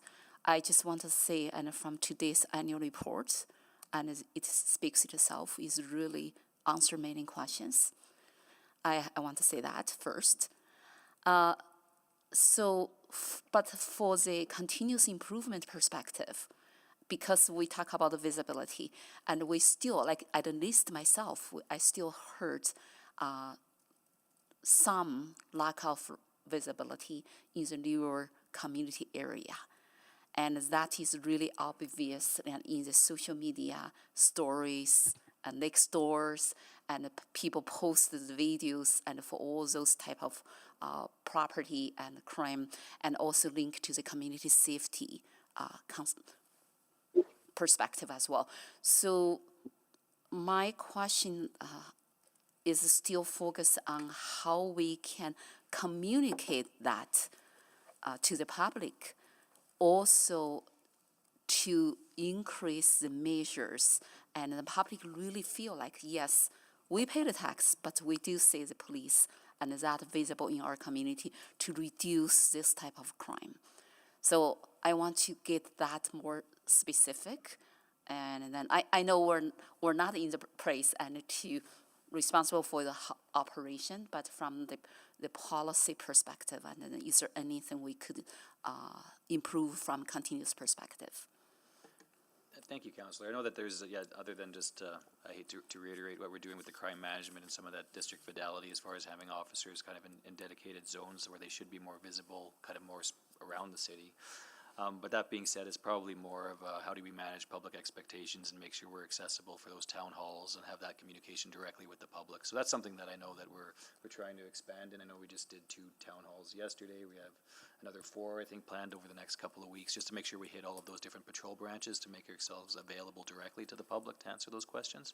But that's something that we need to do, I guess, whenever we can, all the time. Why I'm continue asking this question, because this related to the concept or strategy and a hotspot zone. And I understand, and overall, we put lots of resources out and then cross entire city. But I do want to see the emphasis on the hotspot zone. This related to newer communities in the southern area, and also including Chinatown as well. And so those hotspot zone, I try to find the more detailed information and say what is our next steps, and to really address and emphasize this strategy for the hotspot zone. And also, Councillor Cadwell mentioned the mall as well, commercial mall, and because for certain commercial mall is not only about in downtown area, and also in the suburban area as well. So I would like to see that type of strategy or specific steps, how we implement the hotspot zone and strategy, and to increase visibility and for public and for the community as well.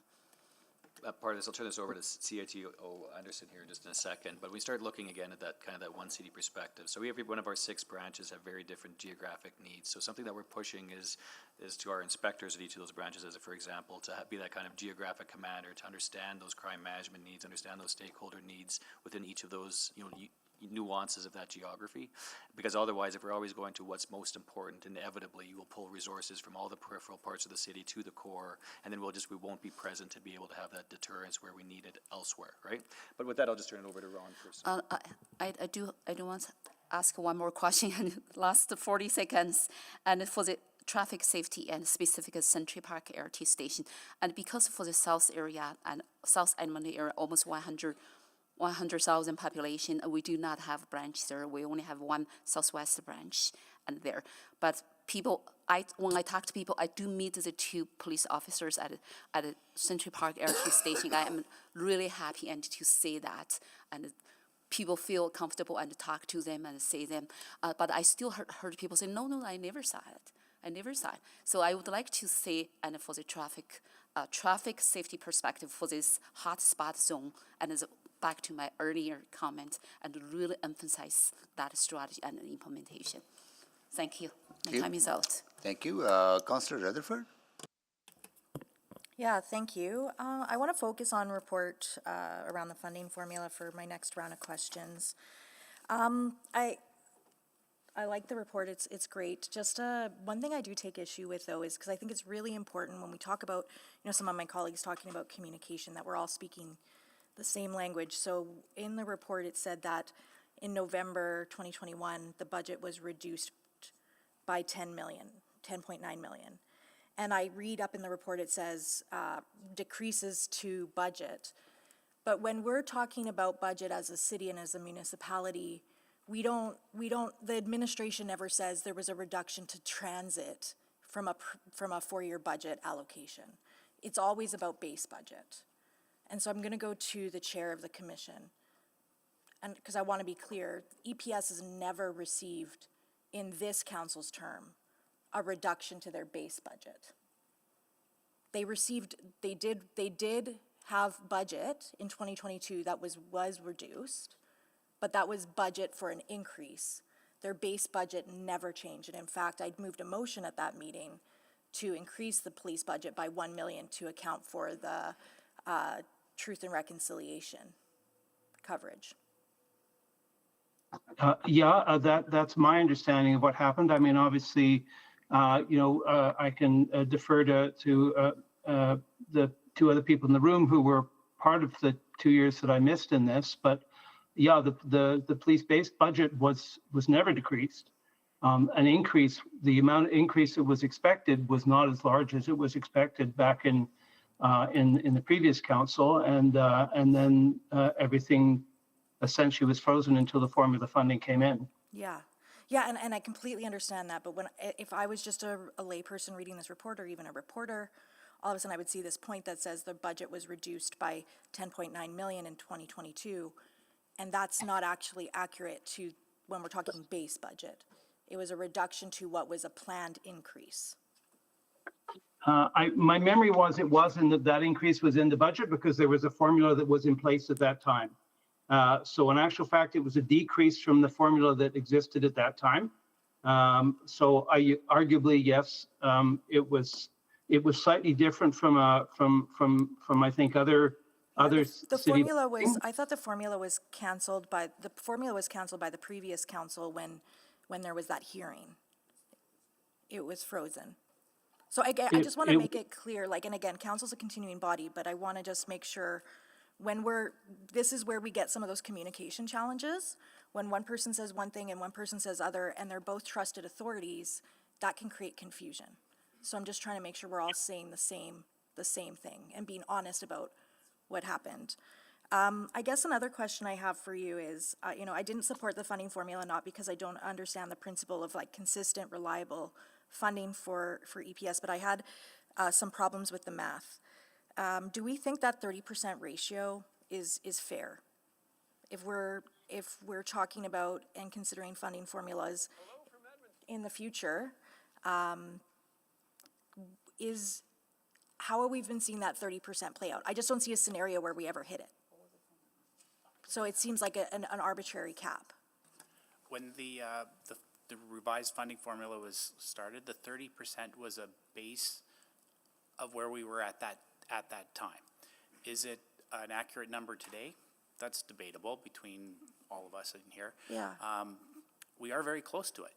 The planned increase, like you said, planned increase for 2026 brings us really close to the 30% ratio.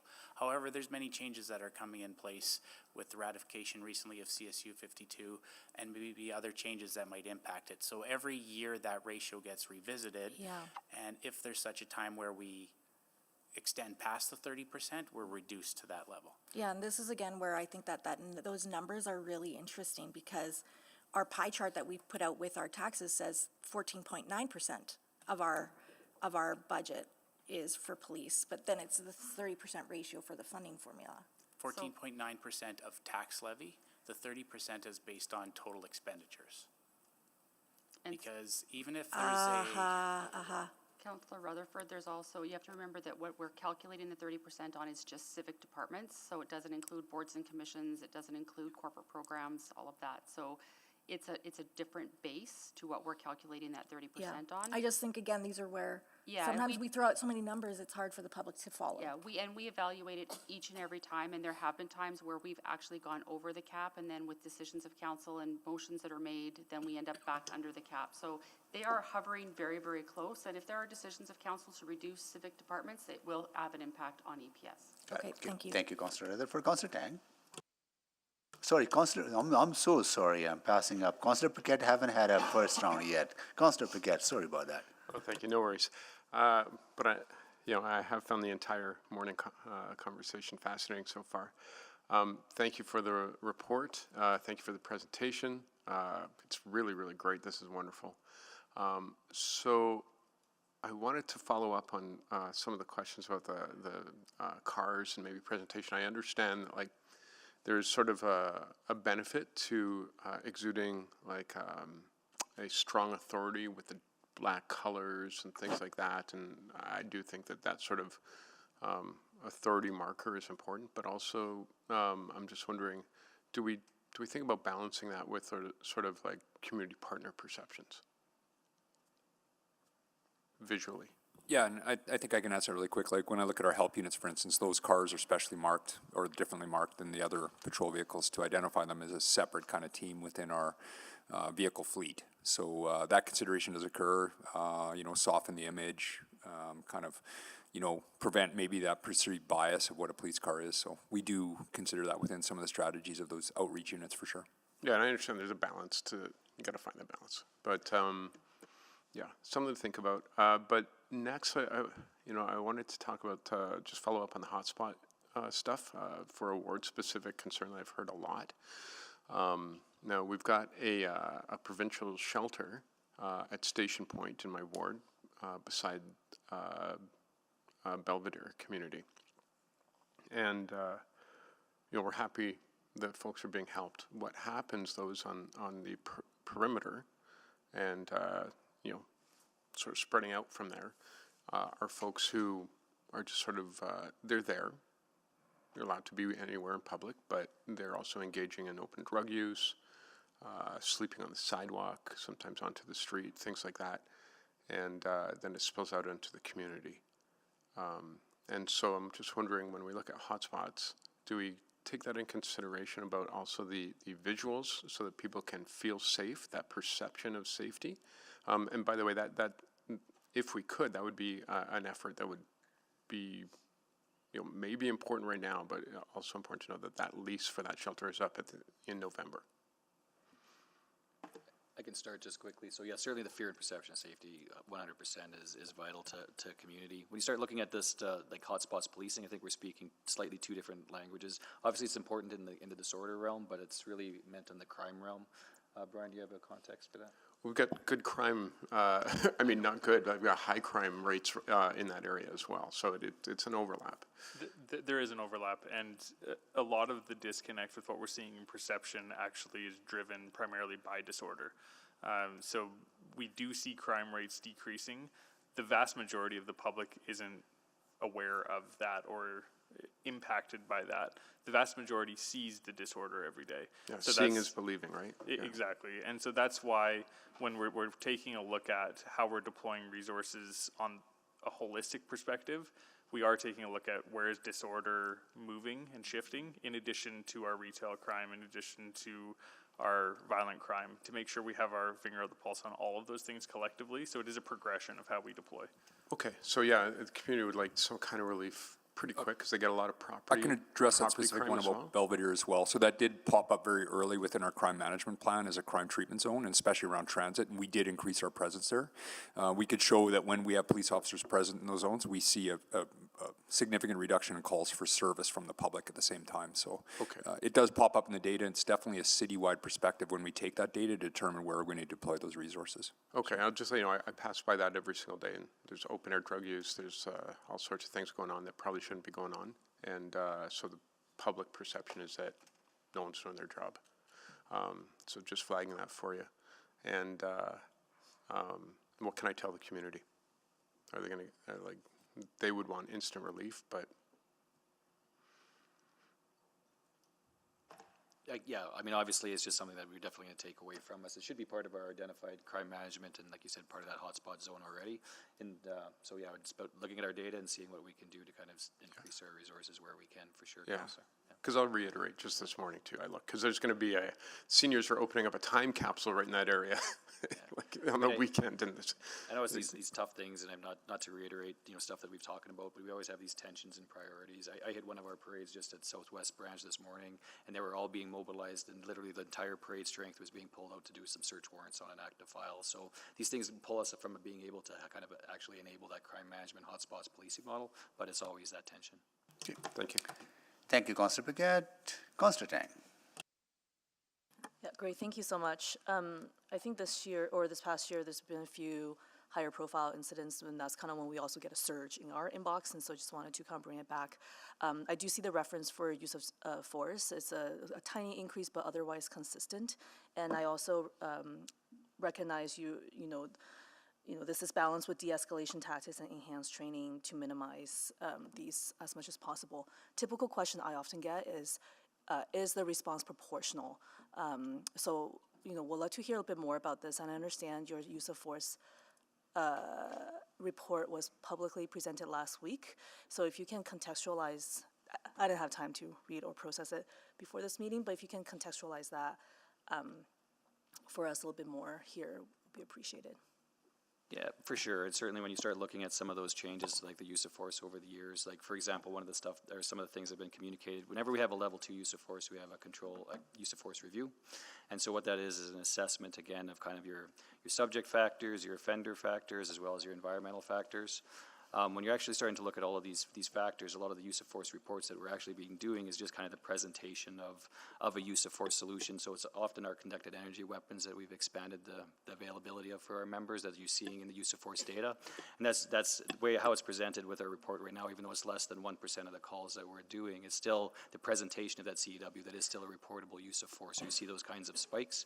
Proportionality is always a consideration whenever we have any use of force review as well. And so even though the numbers, and I appreciate they're never going to be zero, but they're actually even lower than that 1% when you think about actual, like a hands-on type of use of force event with an offender or a subject.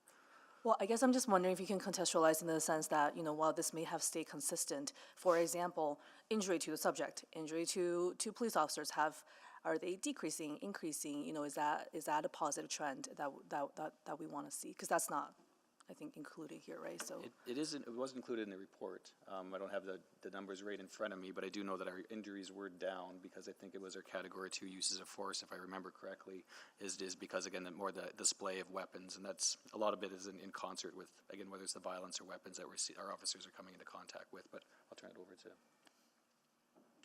Yeah, that's right. The number of injuries are down. The other thing to contextualize this with is we are seeing increased incidents of violent crime. And when there's incidents that are more severe, it's more likely that a use of force will be required. So as we see that severity increase, it's expected we'd see a proportional increase with use of force.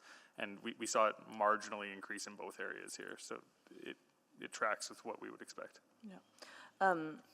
Thank you for that. That's helpful. And I think my colleagues asked my questions around funding formula. I guess just the last thing for me to the commission, I guess, can you just tell me a little bit more about some of your strategic planning?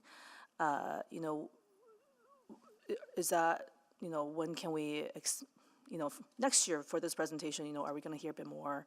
I'm hearing you're hearing loud and clear some of the priorities, at least from this end. Is any other highlights you'd like to share? I would say at this point, we're still very much in the listening phase, as is the service. The new strategic plan is being done as a joint document between the service and the commission, which was not the case in the past. So what made you decide to be more integrated? Well, I think, from a governance point of view, I think I would argue that it always should have been one document. As governors, the strategic plan, I think, ultimately belongs to the commission. And the final decision-making on it belongs to the commission. And having two documents didn't make a lot of sense. We need to operate as one unit from a governance point of view. I think that's a very healthy choice to make. It's one that I think makes an awful lot more sense in terms of governance to go forward with one. So we are still very much in the listening phase on that. And then there are some timing issues in terms of the selection of a new chief that may affect whether or not we want to. We will need to understand how those two things go together. And either we will use the strategic plan if we decide to do it before the chief as the kind of governing document for a new chief, or we may hold off so that they can have some input into it. And I think, though, we just don't have enough information on that yet. That's a decision I think we'll make closer to the time. It's more important to us that we get these documents right than necessarily that we rush them through. The new strategic plan will take over in 27. So there's not huge, we have still some time to get it into place. That's exciting to hear. Thank you. Thank you, Councillor Tang. Councillor Stevenson. Yeah, thank you very much. And that segues nicely into the last questions I wanted to ask. You know, just around some of that strategic planning, what are some of the opportunities for us to identify what else can be happening in the community to prevent things from even coming to EPS? So reducing some of that pressure, using some of those other aspects in our community that help support and contribute a decrease in crime and crime severity. Like, are you referring to our Community Safety and Wellbeing Bureau and partnerships? You know, I think at a broader level, just, you know, recognizing the strategic planning process underway, is there just an opportunity to, for EPS to identify, EPS and the Commission to identify, you know, here's what we can do, here's what we can control, here's what we need support with from the other organizations who do this type of work? I'm going to look a little bit at our corporate communications, but I think that as we roll this out, I think that our strategic plan is focused on the goals that the service can achieve and the outcomes that the service can achieve. And then as we layer that in with strategies, it's around communicating what we need from our partners, building out collective outcomes with our partners, and being able to share that. Yeah, that's great. I mean, it strikes me that in some way it's not fair for EPS to be held accountable for the crime rate alone, right? That is a community-wide outcome, and just wondering how we reflect that to be more realistic, to be more equitable, I guess. Yeah, and that helps clarify what you're asking too, because in the report, and Brian can jump in, but we do have indicators, and we can maybe explain that a little bit more, that those are not just in our control. So crime rate is one of those things. And then we have specific performance measures that are more in our control. Right.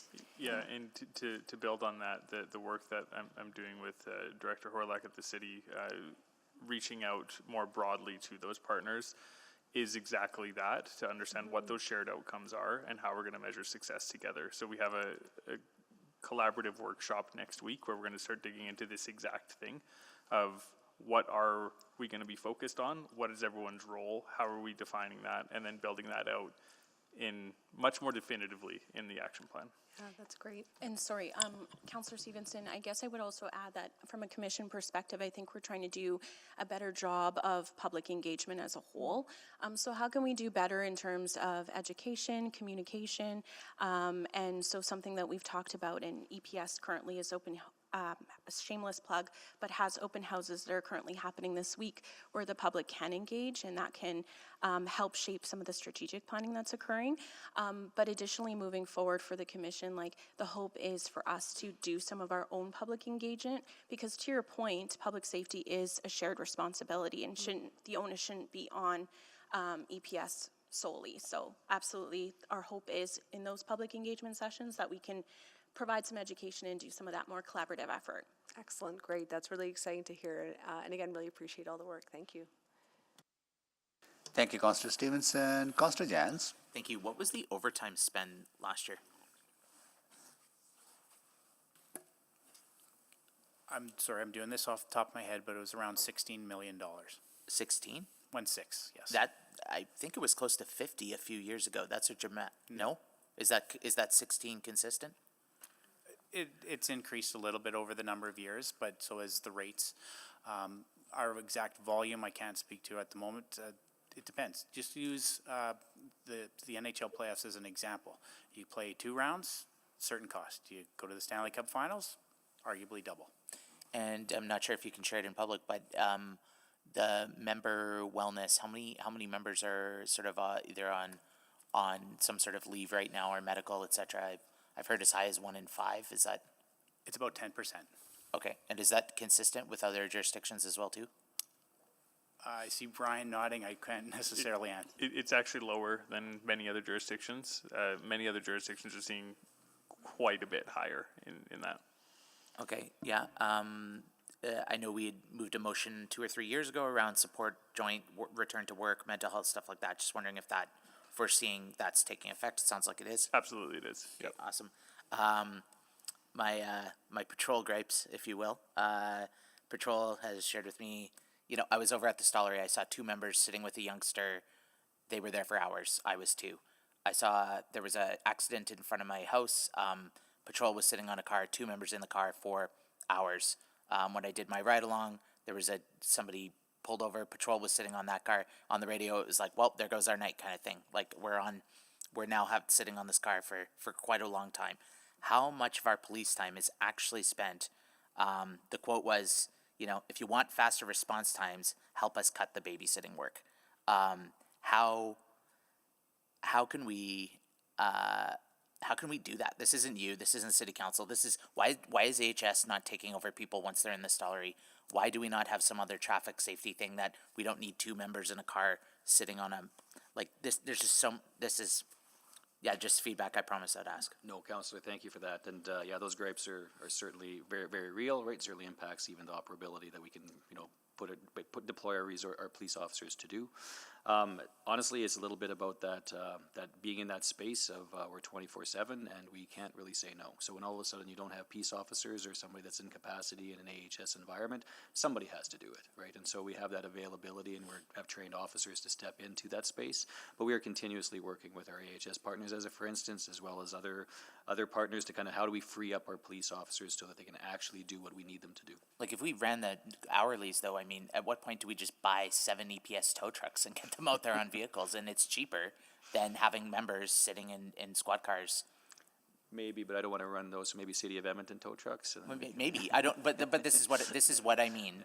You can't get someone because they're sitting on a car for 6 hours, and that's. Yeah, I think it's certainly as those things and those pain points kind of pop up, right? They're not consistent necessarily year over year, but I think it's just like we looked at differentiated staffing with investigative peace officers. We're exploring community peace officers. We're looking at how can we again perhaps free up our police officers and replace them with a peace officer, for doing some of those functions. So these things are very real to us as far as however we can kind of better solution that. But and is this a Police Act logjam? I don't think so. I think it's just about the fact that there's just not a lot of other availability for us. And is so it is not a regulatory or like a MGA says this or Traffic Safety Act says that only a sworn member can take a. There's certainly certain duty-bound things, so I don't know the context of why those police officers would have been with that vehicle. If it is something that's stolen, or if it's something that they're surveilling, or if it's something that they're waiting for, then a police officer would absolutely be in that space, right? If it was something to do with traffic or waiting for a tow truck, they don't have to be there for that. So, yeah, I have a bit of an odd question: 3D printed guns and the border. And what are we seeing in terms of proliferation into Canada? Yeah, in particular Edmonton. For sure, it's definitely something that has blown up a lot over recent years. It is not. It hasn't gotten to the levels of other jurisdictions for whatever reason. As far as those 3D printed firearms, we still get a lot of importation of firearms. So our crime guns right now are mostly real guns, which. I hate to say it, but are worse. So it's I think they are more dangerous. They work better, and so it's so our problem is still more real guns versus 3D printing guns. But 3D printing guns is absolutely a problem across the country. Okay, thank you. Thank you, Councillor Jans. Councillor Knack. Thank you, Mayor Sohi. Just wanted to circle back around to that question I was asking about, and I think Councillor Paquette came in with it a little bit on the transit safety and but broadly the communication piece. So the question I asked, and I think I sent it in an email back to the commission, and so I don't know if I'm just preempting what might be a separate email reply, but maybe I'll just ask it, which was, the question I was asking is when decisions like this, referring to the not bringing on the 15 officers at the originally committed to time, and there have been public commitments. What is the standard process to communicate with Edmontonians to make sure that they're aware of why we've chosen to change that approach? And so maybe I'll go to Commission, but also maybe EPS on it too. I'm going to defer to Mr. Barker on this, I think. He can give you some of the details because he would handle this through his office. I might actually take this one if I could. We've consistently communicated on the 50 officers that our timeline for being fully staffed up was 2025, and that a lot of that is because of the 18-month recruiting cycle. So all of our communications have been consistent on the end of 2025 date. Okay, I'll listen back to one of our older meetings at a later time. So I'm less worried about that specific piece, although I think we had actually said it differently in a previous council meeting. But I think the bigger question is when we are making deployment changes around things that have a lot of public attention drawn to them, whether it's transit safety, whether it's the on the street presence. What I guess I'm curious about is how we can make sure we communicate that to the folks who have been raising those questions with us. So even within the transit safety that we have, the officers that we have, how can we be a little more active on letting people know, hey, they're out there every day. We've got these teams, they're doing great work. You're having great results. We want to celebrate the results you have. I'm just wondering how we can more proactively celebrate those results and when those are changes are being made, informing people about that. I'm going to let DC Dreichel speak to the deployment piece in a second, but in terms of the overall proactive communications, I think the stat I would like you to know is that more than 60% of the things we put out as a service are proactive positive stories. It's actually less than 40% that speak very specifically, and where we are talking about incidents of crime, we focus very heavily on the successes we're having in a lot of these spaces. Our engagement rate across social media is actually extremely high. It's the highest of any police service in the country, and it's about 4 times higher than other local institutions. So we are actually getting the traction. We are doing the proactive stories, and we focus very, very heavily on those. As for why we don't communicate around deployment, I'll defer to DC Dreichel on that one. Yeah, and thanks, Councillor. I think it's important to note, first off, we would never want to jeopardize or create undue risk by saying where we are or are not putting police officers, because it could create a perception that we're not policing an area, which then opens up to increased criminal activity. So that's one of the considerations we talk about deployment of resources. In terms of the transit resources, it is a priority to staff those up, but we're staffing it up alongside the concept of a community safety team. So it's not just transit, it could be other public spaces that they can go into. We know, as Chief LaForce has talked about, there's a lot of tension in some of our communities in terms of the push and pull of resources. And if we just dedicate them solely to transit, that may not be the exact priority at the time. So we're trying to create some agility in the model and how those resources are being deployed. And we talked a bit about them being a force multiplier for beats within some of those impacted communities. And so it's more of a global strategy of us using those resources the most effectively we can within that community safety team model, if that makes sense. Absolutely, yeah. And maybe just coming back to that last piece around, and again, I think there is a lot of proactive communication. I think the question that I'm raising is that the frequency of negative stories seems to be far higher. So if you go on the Nextdoor app, or if you go on the ETS Facebook page where folks like to express their troubles, they're seeing things that happen every single day, and that is sort of framing their perspective of a system. And we share those good news stories, but they're few and far between. I'm using transit safety as the example, but there's been some great news stories, but the frequency is quite a bit different. And I'm wondering how we can maybe sort of combat that frequency to help show people all of that, and so they're not only seeing the bad. But I appreciate I'm out of time. I haven't left you enough time to answer, so I'll have to stop. Thank you. Thank you. Councillor Salvador? Yeah, thank you. Maybe, I might just kind of piggyback on that a little bit. But when it comes to... Actually, no, I'm going to ask another question about data and reporting. So when it comes to communicating with Edmontonians and communities about the importance of reporting to be able to inform data and to be able to inform deployment, I guess what is your messaging around that, and how can we help amplify that? Because oftentimes, as Councillor Knack was describing, we'll see things shared on Facebook or shared on social media, and then sometimes we'll follow up and say like, hey, did you report that?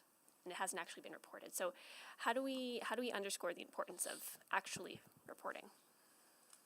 A lot of our communication does actually. Sorry, can you turn your mic on? Sorry.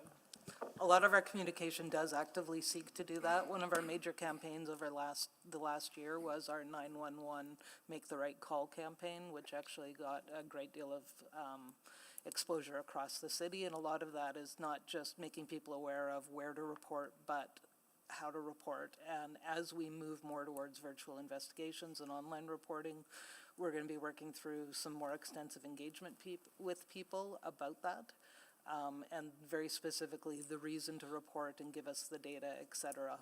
The online tool is something we've been waiting for a little bit in our comms because we really want to emphasize it in a heavy way, but we also want to create opportunities through engagement for people to learn the tools and try the tools as we're bringing them forward. Okay, that's great, thank you. So I can maybe add a little bit on the technology and data side as well. So we recognize our online reporting tool is quite dated. That was in our multi-year capital budget plan to address. However, we've had to constrain our capital budgets to balance off our existing contracts versus new projects. The intent is to try and identify that within the dollars that we have available and get that going, because we recognize not only is it only in English right now on our online reporting tool, but we need something that's more modern and can be done in a way that is less about filling in blanks and more about a conversation and information gathering method. So. Right. Okay, thank you so much for that answer. I want to come back to Project Unity as well and recognize that sort of still an ongoing process around staffing up some of those resources, but I do believe it was shared that there has been sort of a notable decrease in violence already. Yeah, there's a couple things we've noted. First is we've seen officer contacts both within the city as well as the police service increase, which is a good thing. We've seen an increase in arrests, which is a good thing. We're getting to the right people. We're seizing more weapons, but we're seeing a reduction in the use of weapons. So that also is a good story, because being in that space, being present, proactive with offenders is netting results that is reducing violence. Okay, excellent. And then my final question is just around the open houses. It's been really great to see some advertisements and even some of the like the billboards up around town advertising those. So are the open houses to inform the strategic plan? Is there I guess an intention to continue on having those types of opportunities for Edmontonians to come and just engage in person? I know I've really appreciated the opportunities where there's been a community safety town hall and EPS has been there. I've been there, other community stakeholders have been there. So just, is there beyond the strat plan an opportunity to do that? I think our goal is, well, first of all, with respect to the strategic plan, the intent is to do 2 phases this year. One to feed info into the strategic plan, and a second probably in November to validate where the plan is going. And then the goal is to do more of these and get out into the community more this way. Okay, have we done that? Is this sort of This is the first post-COVID that we've done, but we've done previous versions of this, and we've also, prior to COVID, had done a very extensive engagement similar to this. Right. Okay, great. Yeah, really good to see. Thank you. Thank you. Councillor Paquette, you haven't had a second round, so go ahead, please. Okay, thank you very much. I just wanted to follow up on communications. And I see this is an institutional issue like that we all share, the City of Edmonton, EPS, other organizations across the country. We tell people the what, but we don't tell them the why and why it benefits them. And so if someone, for example, gets their garage broken into, they're like, they'll go online and they'll be like, oh, they didn't come for like hours. I guess that's what we're paying for. But what they don't understand is that, we actually have an hierarchy of needs, I guess, when it comes to calls. And because there's no danger and the time's passed, that's not as high a priority. Now, they'll hear that, they don't know why. And they don't know why that benefits them. And I'm just wondering if we can, because we have to do this at the city too. I'm wondering if we can sort of start that process so that people understand how things work in their city and have a little bit less frustration about that. Yeah, maybe I'll take a shot, and on the communication side, my counterpart here can speak. Part of the tools that we're trying to bring into place is an automated feedback process where after an individual calls a service, if things aren't going to be immediate, they're going to receive something back, or they're going to receive an update. Your officer's been preempted to another call. We apologize. He'll be back. He or she will be back later. That's where we want to get to. Those are part of the virtual investigations process that we're working through right now. As far as the technology goes, there's tools we can leverage if we can round up the funding to make it happen, to help that feedback loop, because you're exactly right. Not knowing when an officer's coming is a lot worse than, knowing they've been preempted by something else. Yeah. I'll pass it to Patricia for communications. Yeah, I think you're right in terms of creating a public education environment, and we do actually produce a incredible wealth of tools that aren't necessarily at people's fingertips in those moments.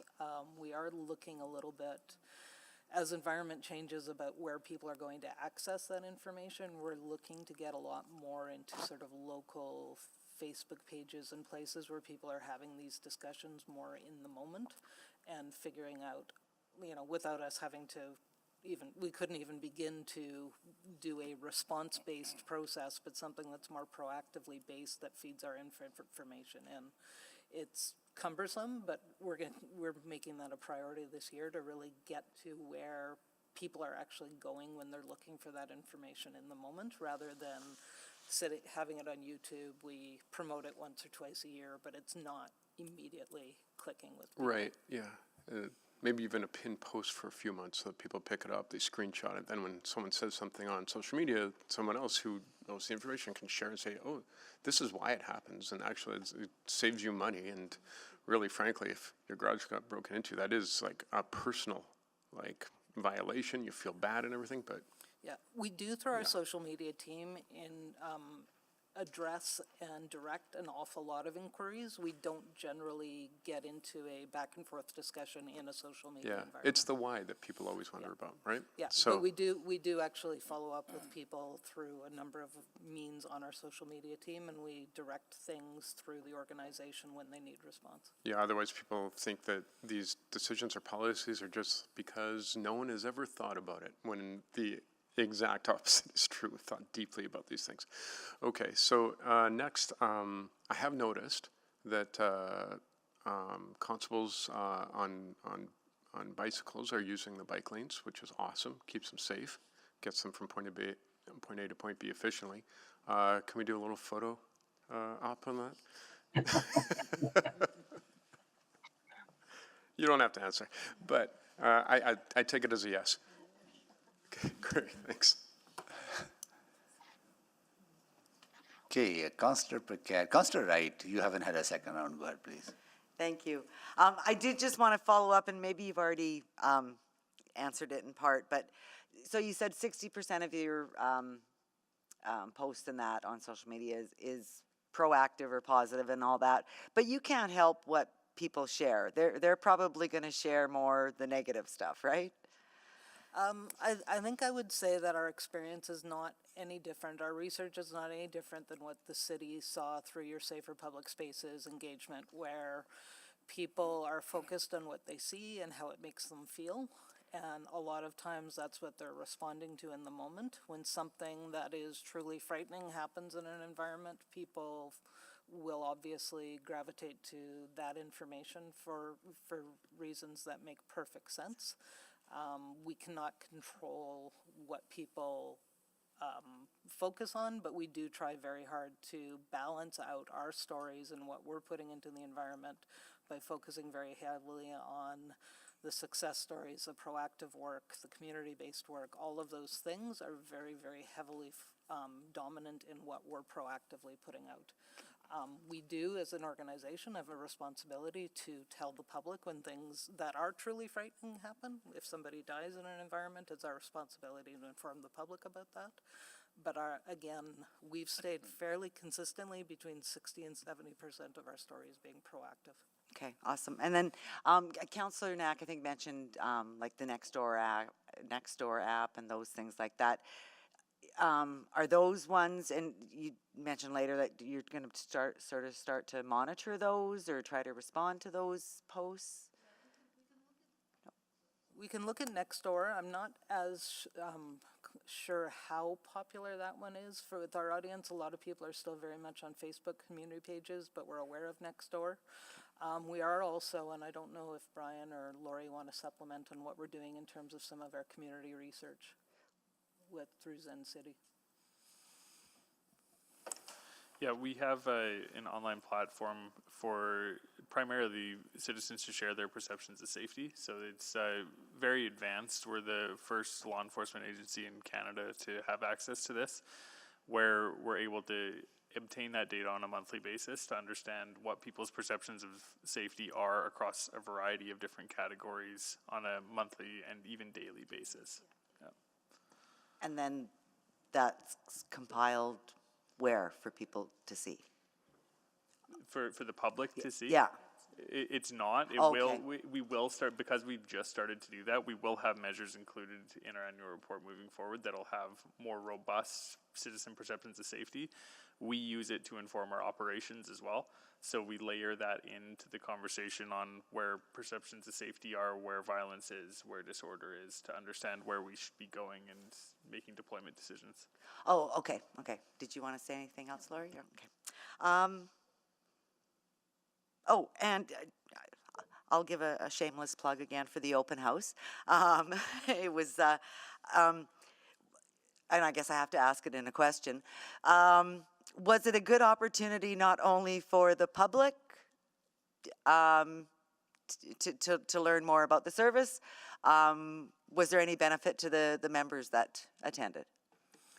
I talked to a few, so thank you, Councillor. So yeah, absolutely. I mean, when you said, I did a round, obviously talking to all of our members at these open houses as well. And you know what, it's important for them. It's important to kind of hear those comments, questions, concerns firsthand from the public, right to them. Not always in just responding to a crime or responding to an event. So I think there's a huge amount of value. I did talk to them about what they thought of it, and a couple of them were like, oh, we're not sure, it's not very busy, or at least at the beginning. They ended up staying the whole time. So I think that they were quite engaged with the public, so for sure. So good opportunity for two-way conversation, not just an interrogation, right? Right. Okay. Okay, awesome. Thank you. Thank you, Councillor Wright. Councillor Jans, can you take the chair, please? Taken. Thank you. So it's, we are seeing the lowest crime rate in a decade, but the crime severity is increasing. What is driving that? Yeah, I mean, when he's looking at the crime severity, interesting on the 2024 numbers, I think it was because we had quite a big decrease of some of our big things, like our shootings, like we were down 47% for our gun crime. Yeah. Our homicides were down probably 21%. And so normally when those severity instances magnify that crime severity index rating so heavily, but actually I think it was the property crime and other things that started to basically compound it just by the increases in those areas. Yeah, so when we look at the data in 2024, violent crime, so when we look at assaults, intimidating communications, pointing a firearm, those all saw an increase. So those are the ones that were primarily driving it. Okay. To clarify, the severity index decreased, but the violent crime rate increased. I see, okay. Yeah. So what are we seeing on the domestic violence side? I know that our domestic violence did go down. It did go down? It did go down, yeah. Okay. Yeah, so it was, at least that's reported to us, I guess, to be fair. But just the raw numbers were somewhere in the neighborhood of 9,500 in 2023, and last year it was about 9,200, so it's like a couple percent down. So not a marked decrease, but it is a bit of a decrease. This is on the reported incidents, Yeah, and that has been over the last, I think, 3 years as far as decreasing, and I just know our numbers to date as well are showing a continued decrease, so that's positive. Okay, got it. I want to shift a little more to the finances. There's about $33 million in contracts and services, right? Spent. Can you give me some examples? What are those contracts and services that are contracted out? A lot of our contracts and services are going to be IT related, whether it's for software, hardware, just subscriptions and stuff that we have in relation to IT. There could be contracted services tend to be a holding area where we have funds that might not be allocated yet, like a departmental contingency that's available. In this case, it's offsetting NHL playoffs this year. But generally speaking, IT will be the biggest component of that cost. And have you seen inflationary pressures in those areas? I can speak to that. I might ask Ron. Unfortunately. Yeah. Yes, and most of the vendors have increased their rates over the last number of years. Our largest contracts are with Microsoft, for example, for all of our operating systems and Word and Excel and all of those pieces. Mm-hmm. And a lot of the other software that have seen increases are like security-based softwares for cybersecurity. Okay. But yeah, we've seen an overall increase each year for the last 3 years in the majority of our contracts. Got it. On the body cameras, I thought the province was to pick up the full cost of body cameras. So that's unclear yet. The statements from the province today is that they will be providing a portion of the costs. They have never, to my knowledge, committed to the entire thing. What I know at this point is they're very close to signing their contract, which will lock in the rates, which we will be able to benefit from those rates as well, which would reduce our bridge contract. So currently, EPS is covering all the cost with the anticipated recovery from the province? So currently, we have a bridge strategy in place that has 280 cameras out on deployed. We are covering the cost on that while we await a final answer from the province for both the ongoing costs, because we can leverage a better procurement through them, as well as any contribution the province would have. Okay. So they have not provided us a firm commitment as to how much of that cost will be covered by them versus our municipality. Okay, got it. Maybe because I might have to dig this up, but I remember Minister Ellis saying that municipalities will be, or EPS or police services will be kept whole, right? That the province will pay the full cost, but maybe I did not understand. So I can perhaps add some context. The minister's statement most likely would reference the cost for the software or something along those lines. There's the back end cost for redaction, et cetera, that is not part of a software license. It's the staff and body and time to redact. They're most likely, the minister was speaking to, I would assume, the camera and the software cost. The administrative costs or the staffing costs, capital impacts of capital, would probably be different discussion. What would the difference be? Like, what the amount difference be? So the total lift for us, we estimate for almost 40 to 50 staff, depending on how much redaction we have to do and how that's done. 40 people to monitor? No, to redact for disclosure purposes to the Crown or to the public or media, depending on the situation. So because we would have body cameras, we would require 40 people to report, redact, whatever, VoIP and everything else, right? And that will be paid by EPS, not by the province. That is yet to be determined. We continue to have conversations with the ministry and the province. And sorry, that's your time. Sorry. I appreciate it. To be continued. Return the chair. I'm sorry, that's a lot of money. Okay. Okay. I'll move additional round. Second.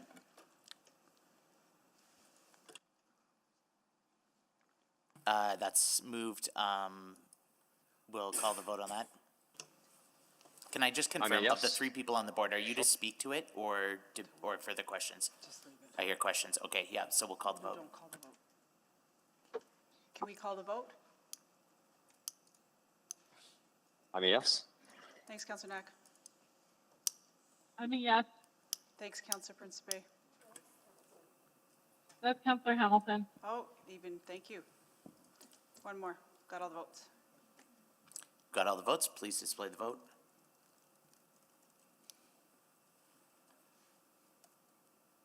And that is carried. Okay, I'll take the chair back. I think it was Councillor Rice at the... Oh, Councillor Jans, you were first? Go ahead. Yeah, I just want to go back to the traffic piece again, and I mean, Mayor Sohi touched on this, that this isn't just a quality of life issue. This is a very serious issue that I believe 7 motorcyclists were killed last summer. 3 have already been killed this year. And last year I see there were 26 traffic deaths and 129 serious injury collisions. And I'm really worried about the removal of any tool to the police around the traffic area. But I was wondering, do we have a breakdown of when we have major traffic things? Is it, I've heard alcohol is trending down and speed is trending up. Is that true or is not, or no? Do we have any of that? Sorry, Counselor, I can't give you those numbers directly right now, whether, alcohol is trending down. And I'm not sure if you meant, and we probably get that, but in terms of fatalities, injury, collisions. I've heard we have done a good job as society of really reducing the amount of drinking and driving, but what we're seeing in all of these fatalities is a combination of speed, vehicles, etc. Yeah, we're seeing, it is a combination right now. I don't have the breakdown, but speed is certainly a factor. Just carelessness is certainly a factor. Impaired driving is certainly a factor. In terms of breakdown, in terms of those numbers, to what directly correlates to the injuries or the fatalities, I can't tell you that. Yeah, because I know, we had 26 traffic deaths, and I believe there were 29 homicides last year. So, this is as serious, death on road is as serious as what we're dealing with in terms of homicide, and so certainly any action there is much appreciated.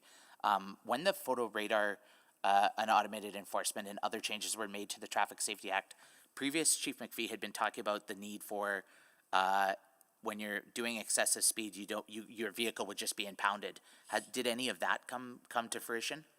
I can just speak really briefly. It has not, but I know that we have rekindled some advocacy in that regard. It is absolutely an important tool that I think police agencies could value from, right? Being able to seize vehicles for speeding 50 above the speed limit. It's actually it's so crazy how many motorists will speed by that margin. And Alberta is the only, or I believe one of the only jurisdictions that doesn't have that impounding power. Is that correct? I'm not sure about one of the only that are not, but it definitely exists elsewhere. Okay. Then very quickly, one other one. This could be a follow-up, but I believe when we passed the problem property work, we had a report saying we spent this much, but we got this much return. Is that still the case? Are we seeing that the problem property work had successfully diverted police resources from other infractions, etc.? Do we have that cost-benefit analysis? I don't know, Warren, if you have anything. I don't have anything on that. There's nothing on our books suggesting one way or the other about that. That's the answer. There is nothing on our books. So just it'd be anecdata. Yeah, I'm good. I'll speak to it when the time's up. Thanks. Councillor Stevenson. Yeah, thank you so much. I just wanted to reflect back on a theme I think I heard this morning, just in terms of Edmontonians' experiences when they do make calls for service. So just want to confirm, as part of the strategic planning process, that that will be looked at and considered. Yes, it certainly will be. So as part of the consultations, we're asking about what people's expectations are of community policing.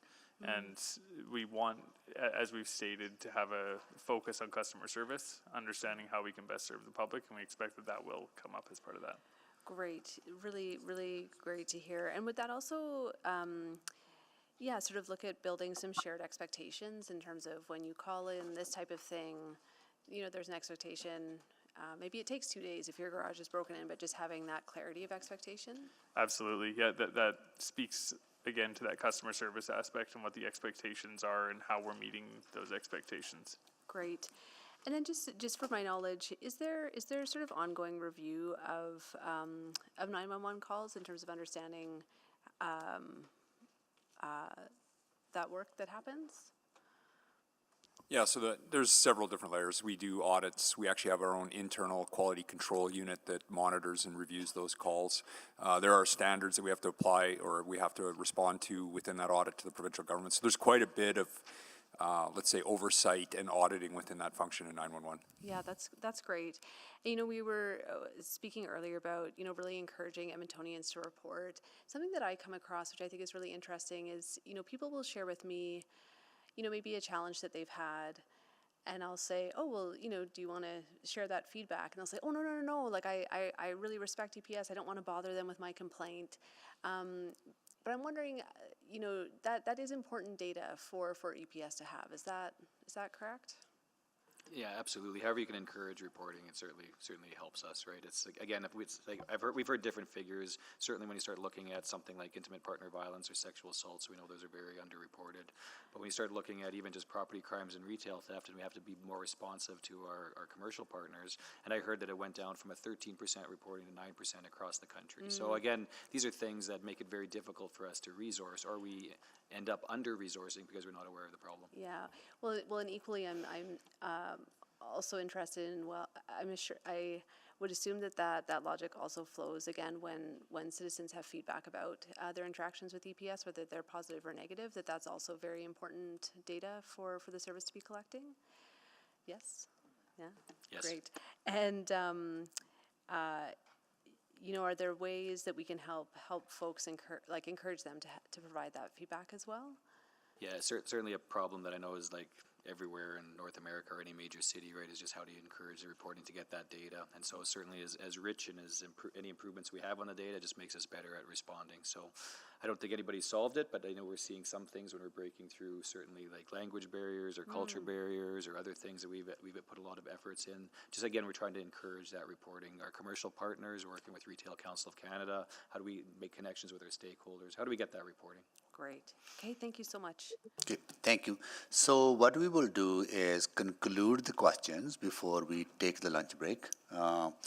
And then after lunch break, council members can speak to this, and not the entire delegation has to stay, right? So can we extend the order quickly to conclude with questions? Can someone move to extend the order? So moved. Second. Okay, please vote. I'm a yes. Thanks, Councillor Knack. I'm a yes. Thanks, Councillor Hamilton.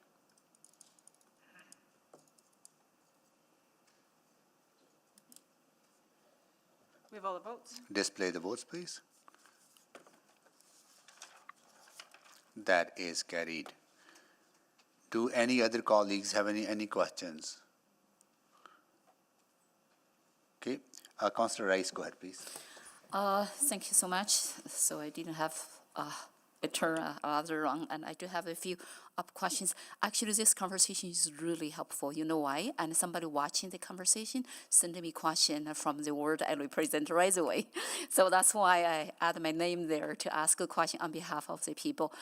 Specifically, it's about the traffic safety inside the community. So that is related to the community safety. For the few newer community and in South Edmonton, for example, Chappell area, Allard area, and also Heritage Valley area, including like the Rutherford. So the question is, right now, I know our city did lots of effort, put lots of effort to address the speeding. Specifically right now, the speeding, and in those type of area, we put some like the safety measures and in the middle of the road or other type of measures. But the one question comes specific to the EPS. Is there any role an EPS play an inside the community speeding issue? And then how did you address this type of things? So, yeah, I can take this. Our traffic safety unit, there's a public reporting process, a public complaint line that goes directly to our traffic safety unit. So any specific community complaints can be reported to our traffic safety unit. Those complaints are then taken and given to our major collision folks, our traffic enforcement folks, to actually action with the community. So that's kind of one of the measures that we take, whether it's increased enforcement, whether it's working with the Office of Traffic Safety from an engineering perspective. That's kind of, I hope that answers that. Yeah, I heard 2 points here. And first of all, and it's reactive response and is not proactive. So my first question, is there any proactive actions and from EPS to address those issues? And because we cannot wait something happen, for example, like last year, Allard, the tragedy happened. So we cannot wait something happen, then we respond. So I want to know what is EPS proactive action to address those speeding issue inside neighborhood. Yes, so our traffic enforcement section, that's their primary responsibility, is to get the data, to see where, you know, the problem areas are, and then to set up in those locations to address those issues. proactively, obviously. Okay, so in terms of the reporting line, is that you mentioned about the traffic safety on link, that report, is that line is public shared, communicated with? That's public, yes. And so is everybody aware of that? I know this is for under the educational program and from EPS try to have the open house and have the community town hall, even I record, and then I really appreciate that EPS sent several peace officers to our community safety town hall, and last year and in 2024 actually is Councillor Catmull and myself hosted that event, and I really appreciate it. But I want to make sure this information be communicated really well to the community. May I ask, if I can, so I want to finish as soon as possible. May I ask, I can follow up online specific for a few neighborhoods in South Edmonton area and how we communicate that type of things to really make that public awareness and full answer, respond to the question I just received. Yes, we're happy to think of more ways or to work with people on more ways that we can get information out. Our traffic safety people are also at all of our open houses, and our southeast, southwest open houses, I believe, are on Tuesday next week. Okay, wonderful. Thank you. That's all my questions. Thank you so much, Councillor Rice. So that concludes the questions to the delegation. We will come back after lunch at 1:30 to speak to this item, to these two items, if council members wish to speak.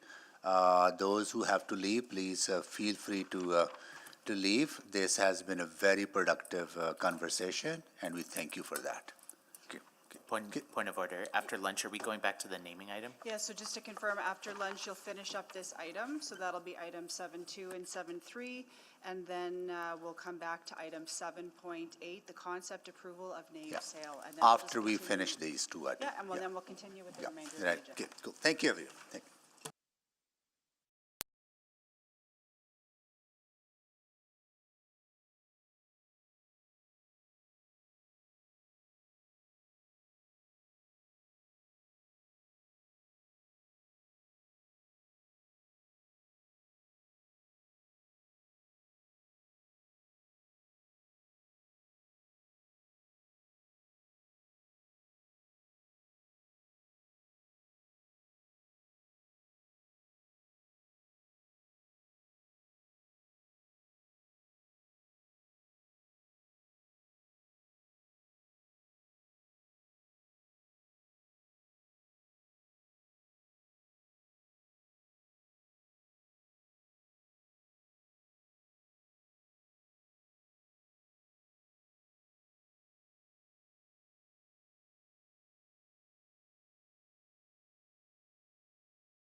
live on the web in one. Salvador, were you? Councillor Salvador? Apologies, didn't mean to have that. Oh, okay, thank you. We have not yet reconvened. Well, hello everyone. I would like to call this meeting back to order. I will do a roll call of council colleagues. Councillor Wright. Good afternoon. Councillor Knack. Good afternoon. Councillor Principe. Hello. Councillor Stevenson. Good afternoon. Councillor Paquette. Hello. Councillor Tang. Good afternoon. Councillor Hamilton. Good afternoon. Councillor Rutherford. Hello. Councillor Salvador. Good afternoon. Councillor Cartmel. Good afternoon. Councillor Rice. Hello. Councillor Jans. Hello. Okay, so we concluded the questions on items 7.2 and 7.3. Now we have motions on the floor to speak. And, all right, okay, to speak. Who would like to, Councillor Tang, go ahead, please. Okay, yes, great.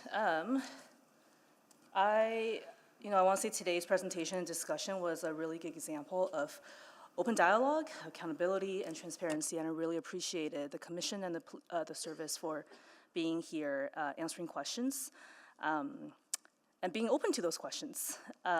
Wanted to share a few perspectives based on some of the interactions I've had recently in the community. Community safety is always one of the biggest things we hear.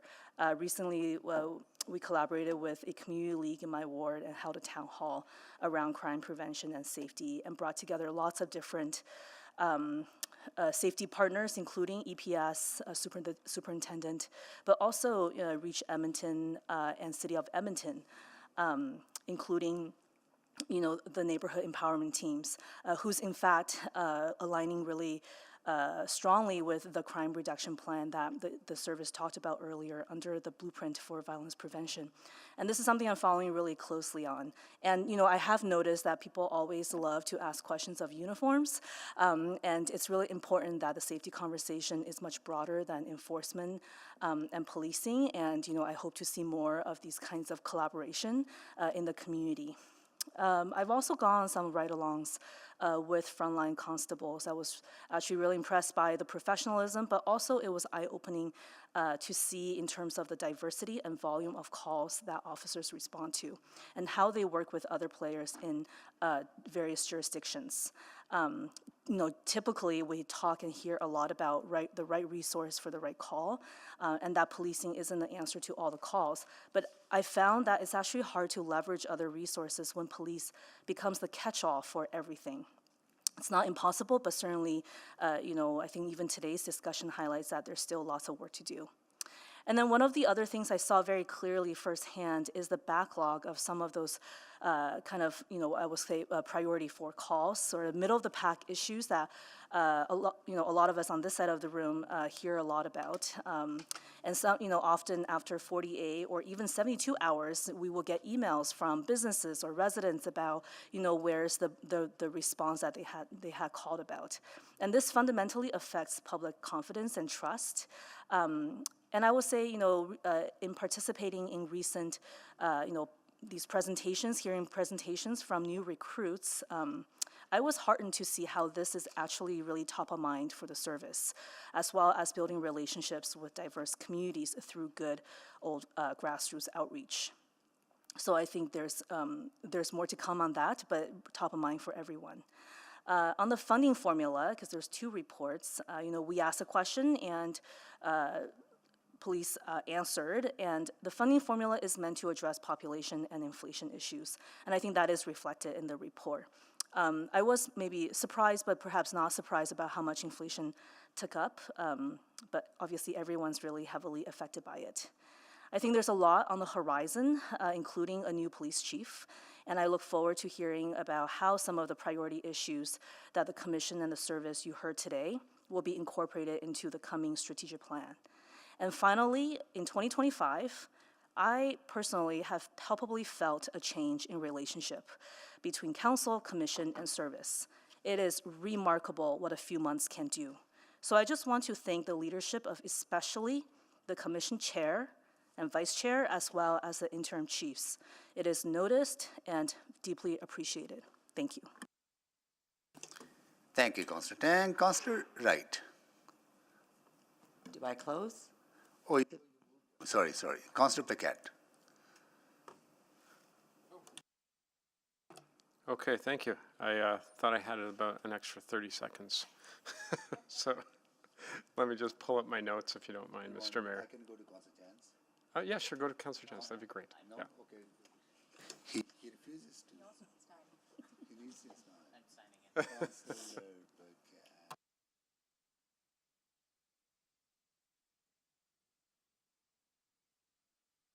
Okay, so you do want me to just go ahead? Yes. Yeah, okay, sure.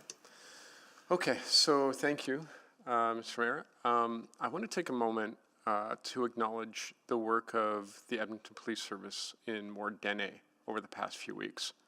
From the safe and effective evacuation we saw recently, which the mayor and I were actually witness to, and we're out there as well with the community.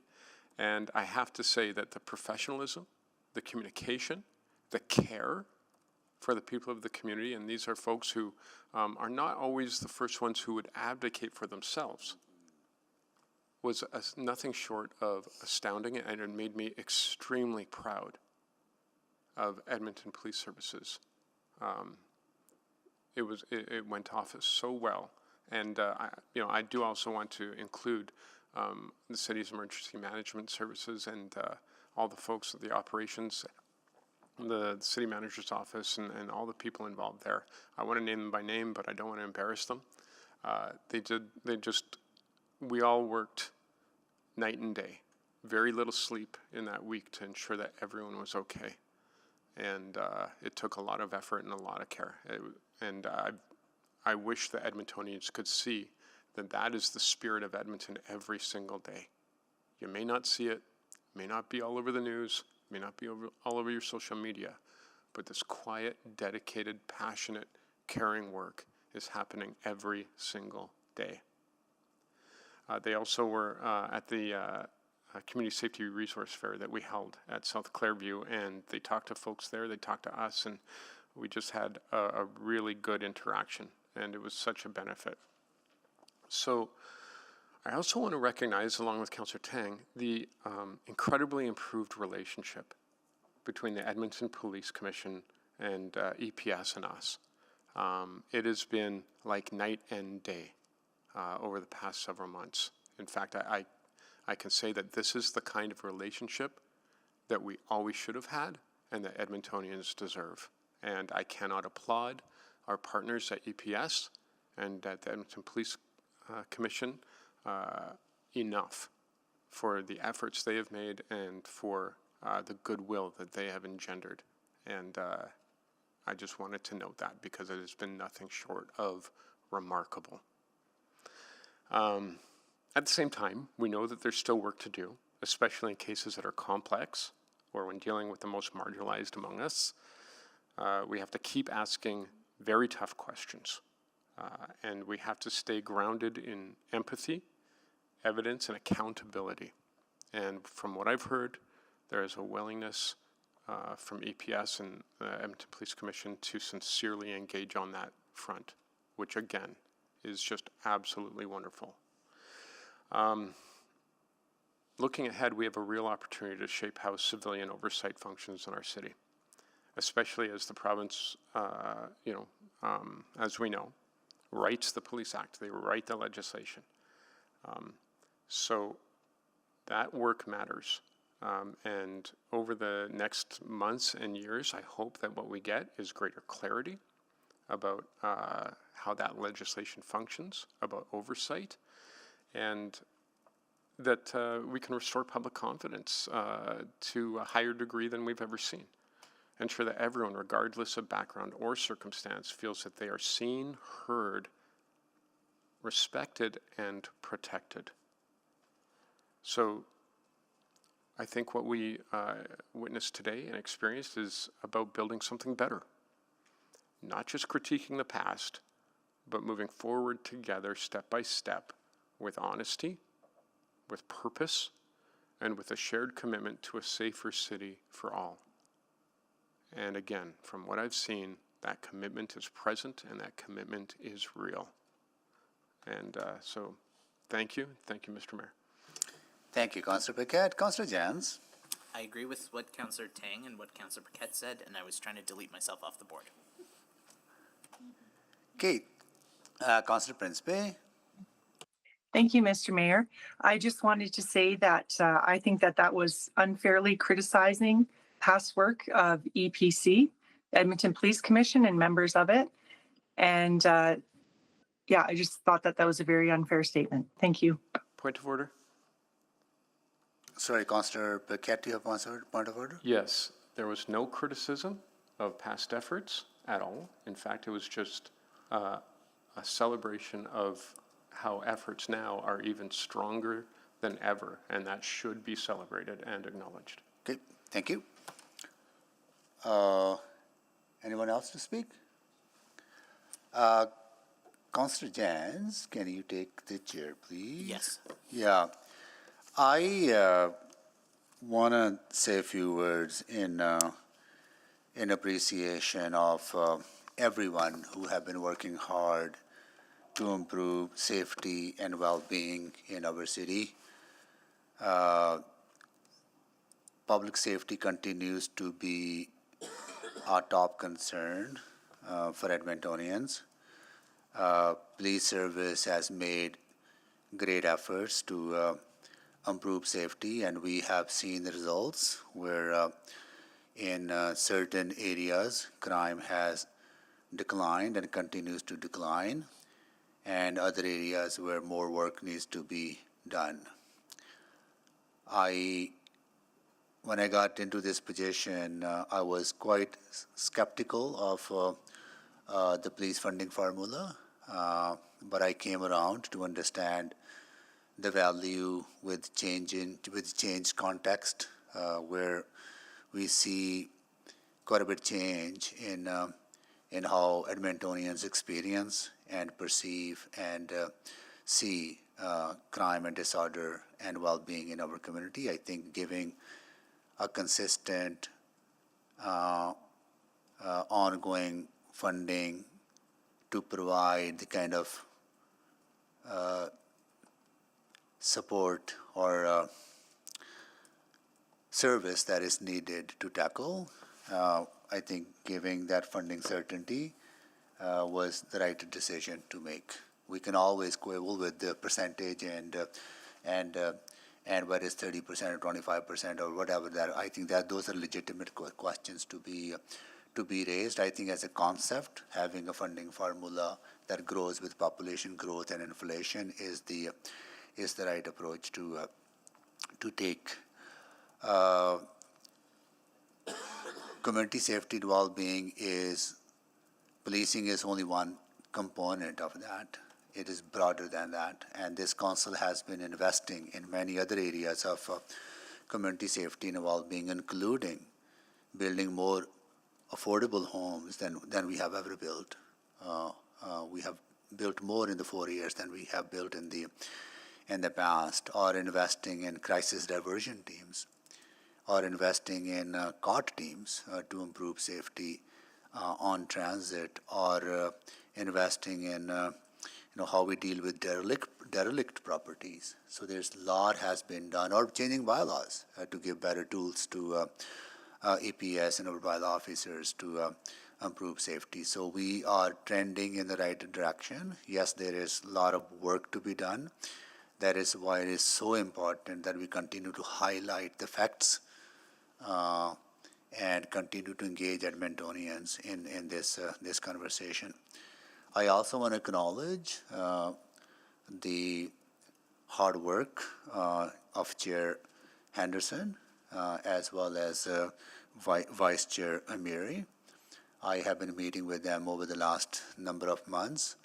The openness to having a productive, curiosity-based conversation has been instilling back into the service as well, right? So I appreciate that, because at the end of the day, we are in this together to make our community a better place, to make our city a safer place, for all of us. I also want to commend the leadership of EPS and the role that the new interim chiefs are playing, and the kind of collaboration that we are seeing among both of them as well, right? And the entire EPS leadership. I think that needs to be acknowledged and appreciated. Finally, I want to say that I continue to be disappointed with the province, how they have downloaded policing cost onto us. They promised to cover the full cost of body cameras. Now we're hearing that they're only going to pay partial cost, and that is going to burden taxpayers with additional resources, or resources will be diverted away from other important work that EPS needs to do. But that's kind of ongoing conversation and source of frustration with the police, with the provincial government. With that, I will take the chair back and go to Councillor Rice, then go to Councillor Wright, please. Councillor Rice, go ahead, please. Thank you so much. So I agree with all my colleagues. The key points, and there are many good information and in the annual report. I do want to speak to a few points, and then since I become councillor and regarding the EPS, the services we provided and to Edmontonians. The first one is about accountability. So I often received the question and from people say, you are one of the councillors supported Edmonton Police funding formula and to increase resources and for their services. So how do you keep them accountable and to really and provide the services as Edmontonians expected? So that accountability piece, I think we never gave up, and this council and then also our public members really take this seriously. And then also from EPA's perspective, they responded really positively. And even from today's annual report, and you can see this accountability piece includes response and in the evidence data-based way, and it's not just about the words, and in the evidence data-based way, and from performance indicators, and from strategic plans, and from all the data analysis presented today, and for the crime trending done purpose. I think that accountability piece, I really want to make sure our public and to know, yes, council is here, including myself, we are take care of the tax dollars we paid, and we really make sure the accountability and is looked after, and that is already included in the annual report and speaks itself really well. So that is one piece I want to talk. Another one I would talk about the collaboration piece. My colleagues mentioned about relationship improvement between council and the commission. Is not only about that, is actually collaboration, work with community together. I cannot thank enough how many times, and when I attend community events in the community, I saw our police officers there, and then work together with the community, interact with community members, and answer the questions, and even for the upcoming open houses. And then I'm really excited to looking forward and for those open houses and to really provide information on how these services really reflect the needs from the community. And in terms of many questions I asked today about the community safety, about the property crime, about the speeding inside neighborhoods, all tons of the initiatives, actions will be taken and based on the response provided and in a continuous improvement perspective. So I really looking forward and really happy for that. So a last one, I would like to talk about the visibility, accessibility, and hot spot zone strategy implementation. Like I mentioned earlier, across in our entire city, and we have different spot, different area has different leads for certain area. I really appreciate we have that hot spot strategy in place. So for the spot strategy, I'm looking forward to see more in the newer communities and in South Edmonton area. I would like to see more in the Chinatown area. I also would like to see more in the construction-related commercial area. I would like to see more in the suburb commercial area to really make sure our Edmontonians have that safe environment to enjoy the quality of their life. So I want to take this opportunity to thank all the great work has been done and reported back to council. Thank you. Thank you, Councillor Rice. Now, Councillor Wright to close. Thank you very much. Where to start? There's so much to acknowledge the efforts of not only the commission, but the service as well, and the members of the service, I think, who are at times feeling a little downtrodden from interactions that I've had with them, that they don't feel that they have the support of the public, and those are not only the sworn members but also the civilians, some of which are CSU 52 folks. So I just want to acknowledge their efforts, and you know, I've met with them either through ride-alongs, walk-alongs, fly-alongs, and I think I think we really do need to recognize their efforts. They even, graduations, like any graduation, they're all, smiling faces and ready to face the world. So I appreciate those efforts as well. I sit here as a counselor, but I can't ignore the knowledge and experience that I've gained as a commissioner, especially over the past few months. Getting a better understanding, a more fulsome understanding of the breadth and depth of the organization, and so I appreciate what the commission and the service has shared with me as a commissioner, so that I can also use that in my, I guess, governance as a counselor. They've really done a lot, I think, to improve their community reach, not only with the open houses, but they also did an excellent job reaching out to the South Asian community with Project Gaslight, which resulted in a packed house at Ridgewood Community League. And I think they did a lot to gain the trust of the community there. I've also participated in a Guns and Gangs presentation, again to the South Asian community, to a lot of the grandfathers or the uncles. It was in Punjabi. I didn't understand a word, but I know that they needed to do it in that language, so that those that, I guess, needed to hear it were able to hear and understand. It's really been a pleasure working with the commission as well. And I know that there's a lot that they're looking to do as well. They've talked today about the coordination with the justice systems, both federal and provincial.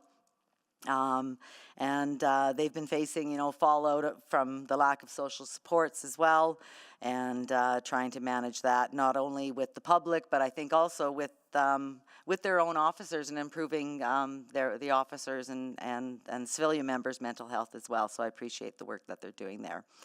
As far as the police funding formula goes, I think I got an answer to my question in regards to the funding for growth when Chief LaForest had talked about, rather than just sort of sprinkling resources around, I think they are taking a more focused effort and concentrating on that, on the Healthy Streets Operations Center. I think that's about all I have to say. Again, appreciate and acknowledge all the efforts that have gone into this report, and looking forward to the strategy that's being developed on a joint basis going forward. Thank you. Thank you, Councillor Wright. So please vote.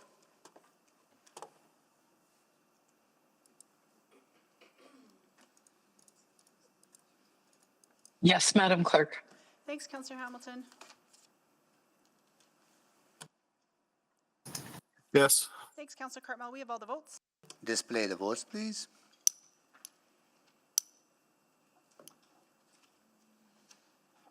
That is carried. Okay, we got a few things that we need to definitely deal with today, so I'm going to kind of shuffle around the agenda. 8:10 needs to be dealt with first, for sure, then 9:4 and 9:6. We would need to deal with those 3 items, then we'll come back to the rest of the agenda. So can someone move that we bring forward 8:10, please? So moved. Second. Okay, please vote.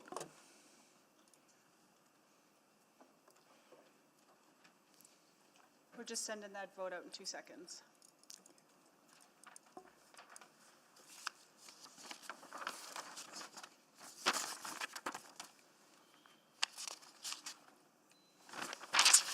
Yeah, I don't think, Mayor Sohi, could we do this with unanimous consent?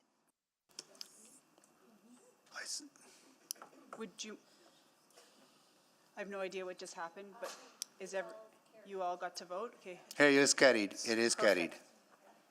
Okay, so 8:10 is bylaw 21201, amendments to bylaw 21014, elections bylaw, exempted by Councillor Tang, and I'll go to administration for a brief presentation we do or have remarks. We have a presentation, but I appreciate your limited time this afternoon. Would you like the presentation, or would you like us to go to questions? Let me see what is the desire of council colleague is.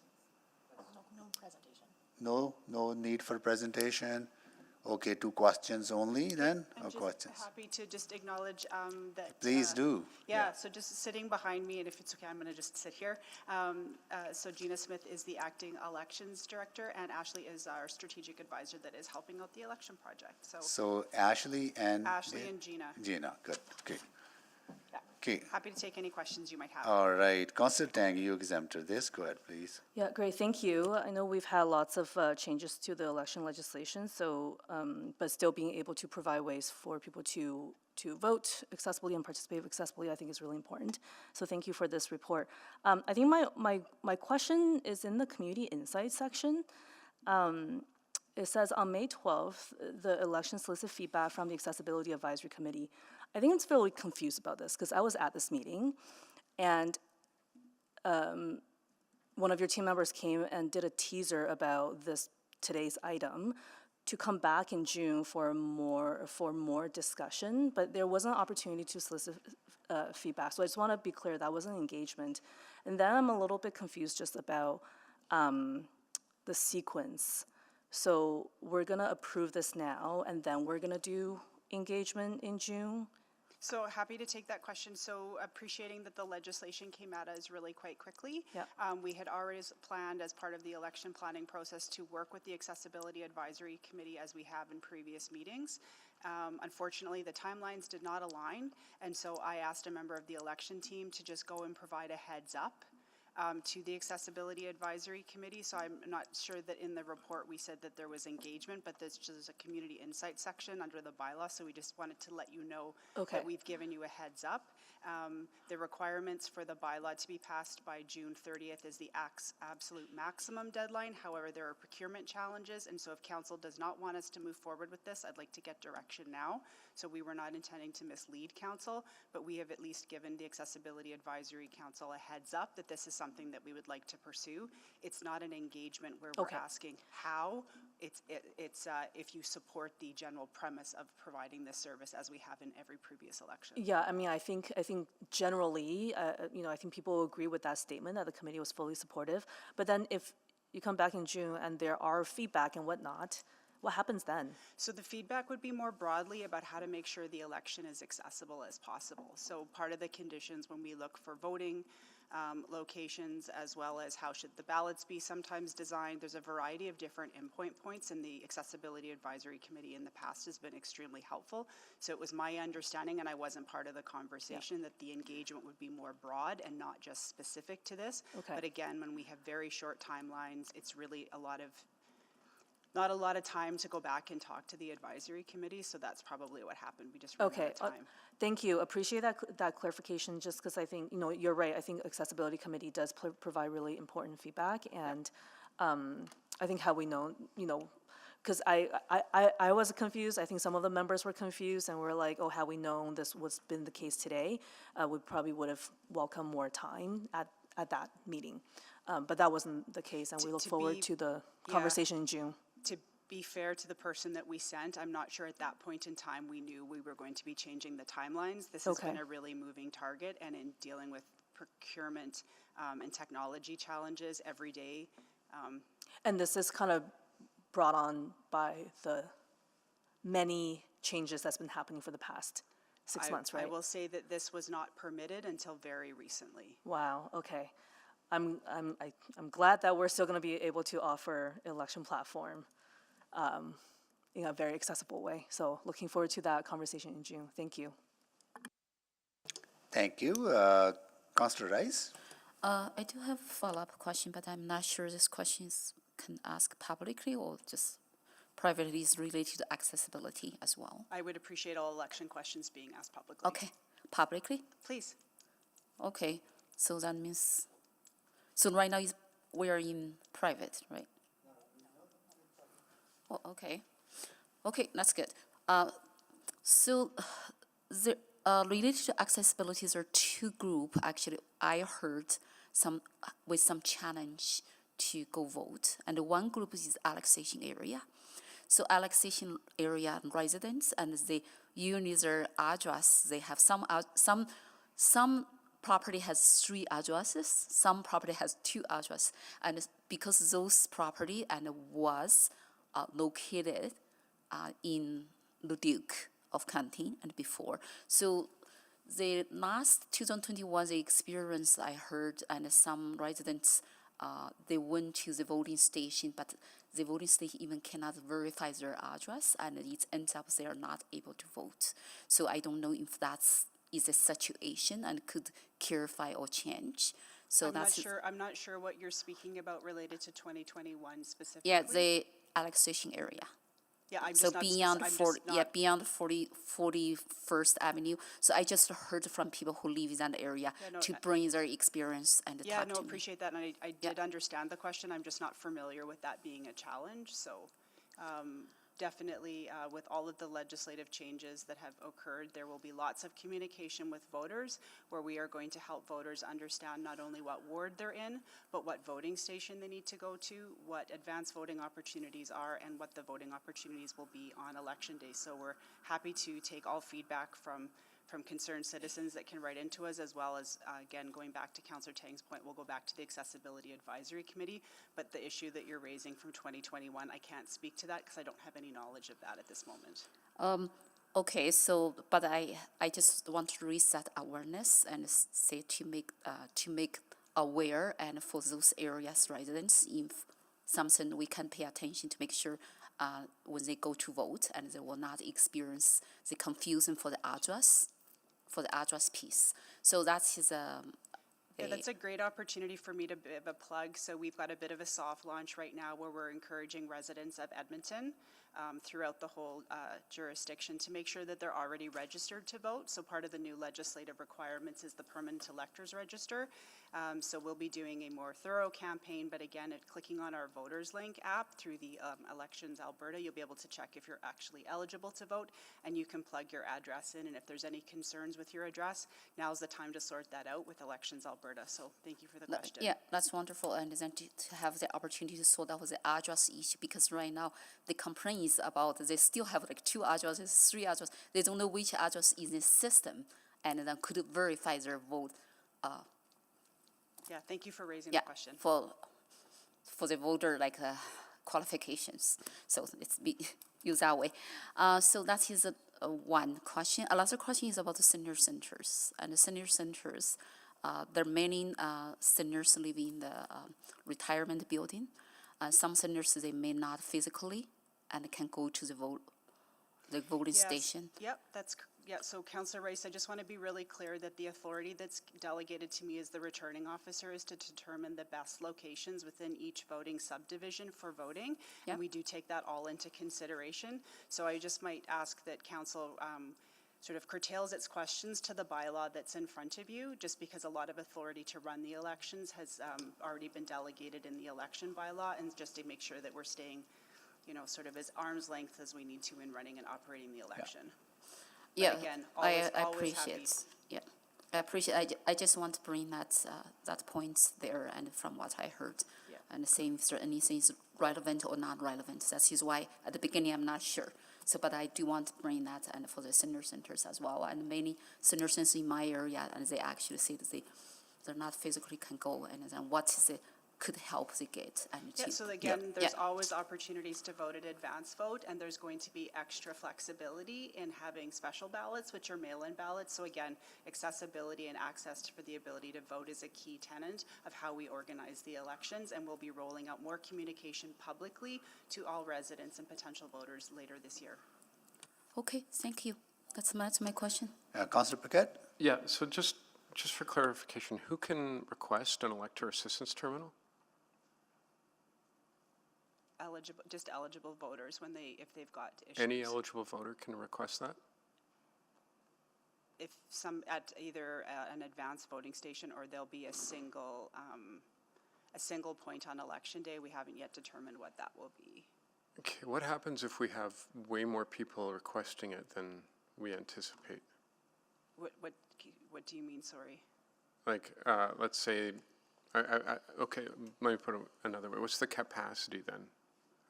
If people want this elector assistance terminal, what if there's like 200 people show up at a polling station who need to use it? They'll have an opportunity to use the technology. Okay, and are we going to ask people like, okay, well, can you justify that you need to use this? Like, isn't that a medical privacy issue? Not to my knowledge that we wouldn't ask for proof. No, this is just providing an option, and I'll ask legal to jump in, but no, this is just an additional service that we are providing. We were prohibited from doing this up until a few weeks ago till the legislation was changed. And so what we're doing is making sure that this is accessible at all the advanced voting locations, as well as at a single location on election day. Okay, and this was the last chance to change the legislation before the election, is that right? This is the last opportunity that City Council has. Oh, I mean provincially, it was their last opportunity to change the legislation before the election? Unless they call it like a special emergency. I can't speak to that. I can just speak to what the legislation just changed provincially. So this was our first and only opportunity to come to City Council and ask for permission to use this technology to provide a new opportunity for people who would not have had access to this technology before. Okay, so conceivably though, everyone who shows up at a polling station could say, you know what, I want to use that.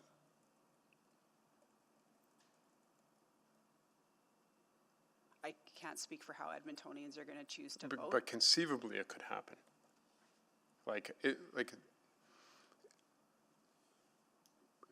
If that happens, then everyone uses that, the terminal, right? Because we have no mechanism for turning people away from using that, is what I'm saying. Hi. Councillor Paquette, it's Veronica Ferentz with Legal Services. Okay.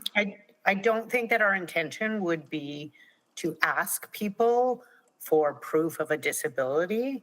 I don't think that we have that legal ability or right in the context. But my understanding is that I don't think that there's a capacity limit in terms of like how the machine operates. Okay, so conceivably, everyone who wants to could go and utilize the terminal, and that would be similar to how they've always voted municipally in the past. No, that's not what the technology. Okay, that's what I was curious about. No, these are not tabulators. Okay.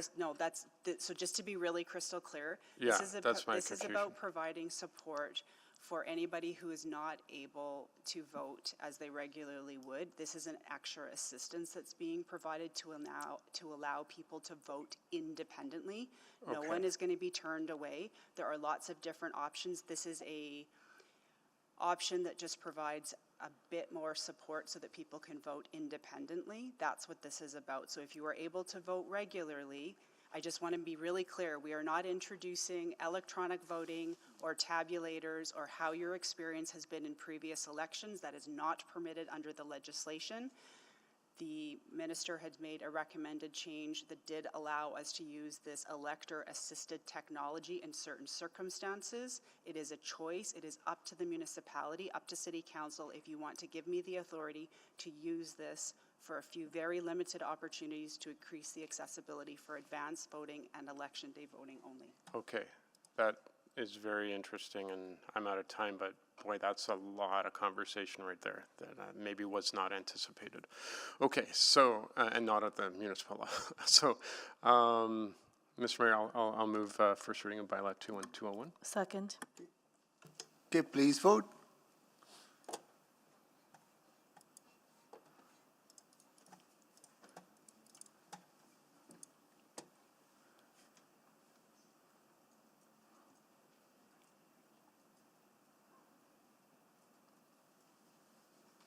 Councillor Jans?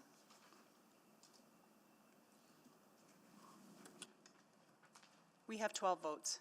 Display the votes, please.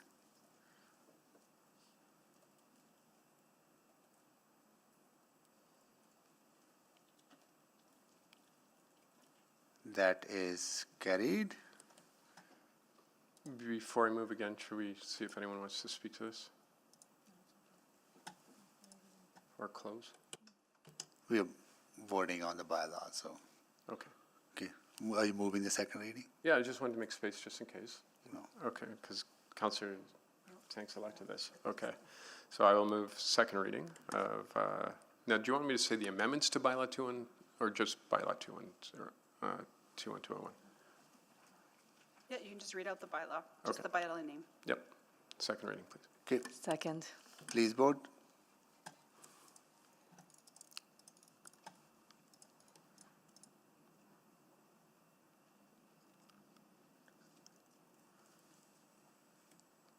We have all the votes. Display the votes, please.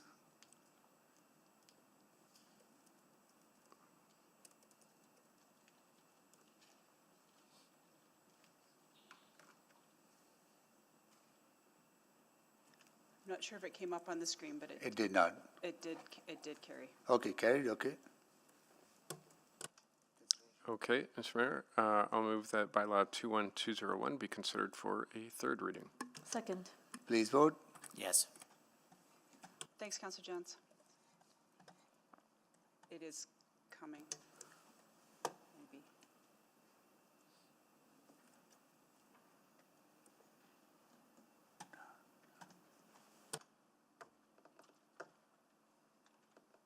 We might just have to resend the vote out for consideration.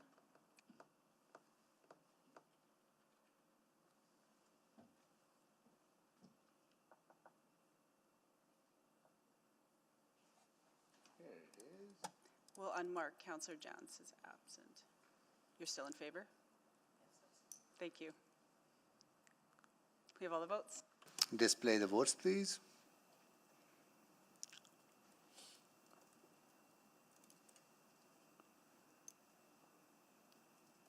That is carried. Okay, it's like Councillor Jans has that time turner from Harry Potter. But I will move third reading of bylaw 21201. Yes. Second. Second by Councillor Tank, please vote.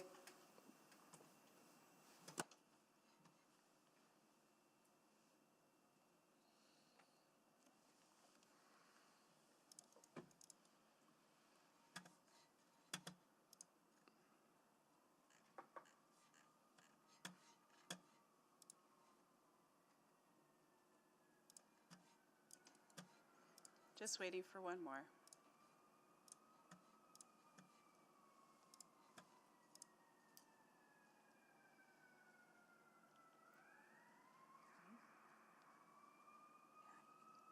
Still waiting. Okay, and by Councillor time Jans? turner, I mean Hermione's time turner in, Yes. Thank you. We have all the votes. Display the votes, please.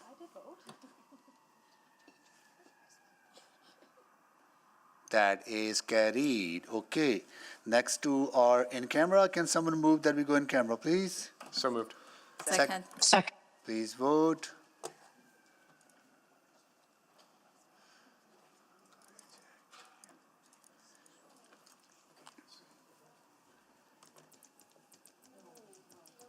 Yes. We have all the votes. Display the votes, please.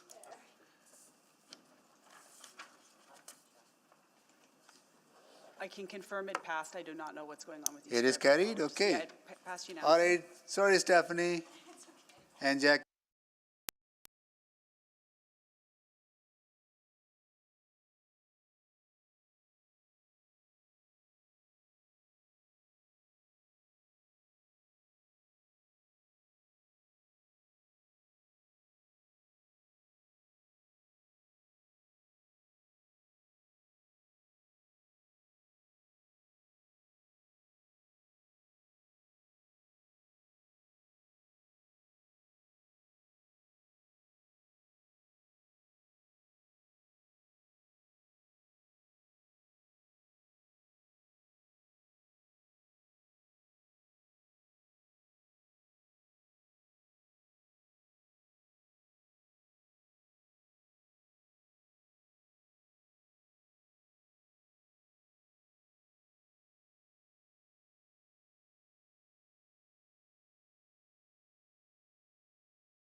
we'll vote on those.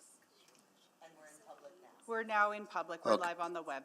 Okay, who would like to move those two items? I can move. I'll look to, Yes, so we'll just put up, we're just going to confirm we're dealing with item 9.4. And so the motion is, and I'll put it on the screen, or sorry, I so I'll won't. move that the actions as outlined in attachment 1 of the May 21st, 2025 Employee and Legal Services Report ELS 03060 be approved and that the aforementioned report remain in private subject to 2427 of FOIP. Second.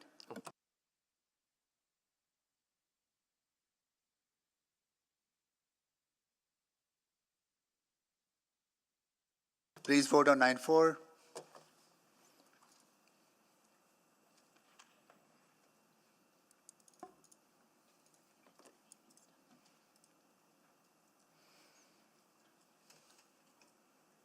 We have all the votes. Display the votes, please. That is carried. 9.6. I can move. I'm sorry. I say I can move. Oh, 9.6.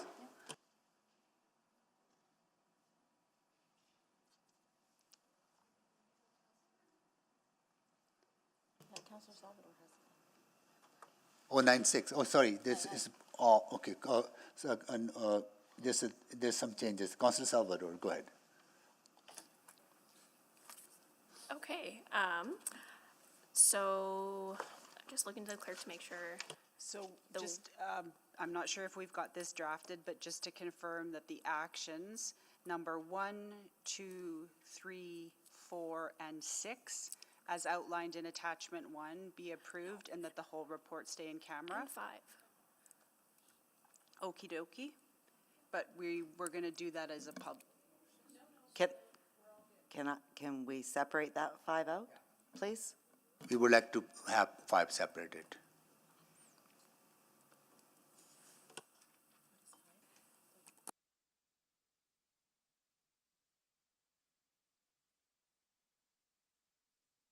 Or For voting.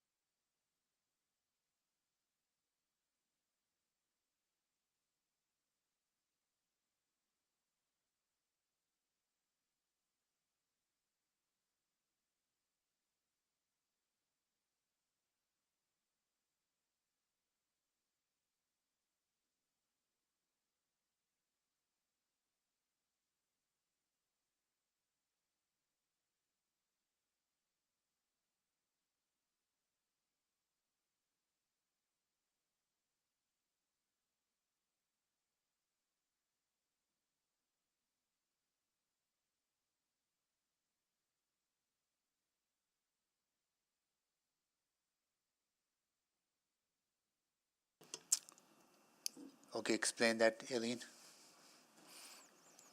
really hard to do in public.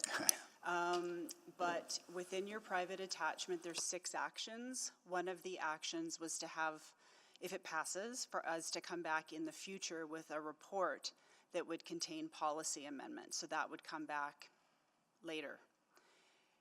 If council wants those changes to happen today, I would suggest you remove it from the motion on the floor and provide subsequent instructions. That's number 5? Correct. Okay, let's vote on other than number 5 first. Right, that's what you're Yeah, suggesting? because if it gets left in and it passes, Yeah. then I will come back in the future Yeah, with okay. something So let's that defeats the purpose. Let's vote on 1, 2, 3, 4, and 6.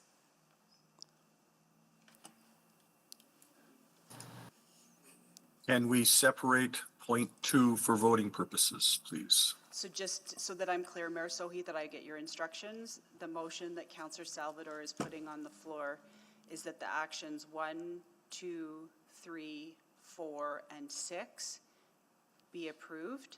And I've heard that there's a request to have that split for voting purposes. Yeah. Is that okay, Bev? Yeah. And then we'll deal with point 5 separately later. Yeah.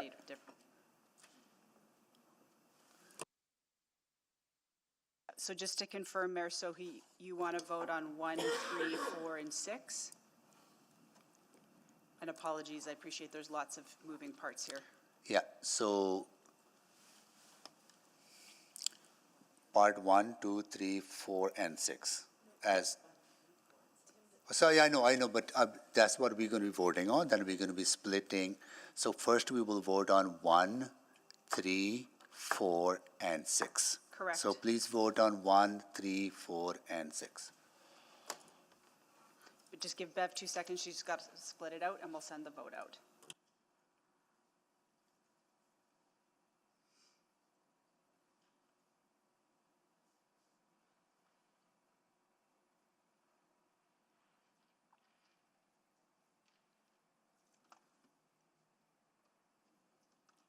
We have all the votes. Display the votes, please. That is carried. Now we will vote on part 2.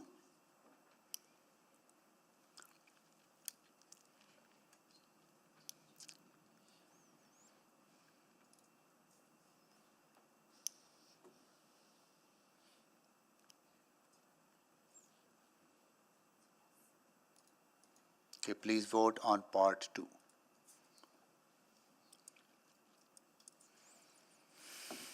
We have all the votes. Display the votes, please. That is carried. Just before we get to the point 5, could I please have a motion to have that whole report remain in private, subject to sections 24 and 29? Sorry, 24, please.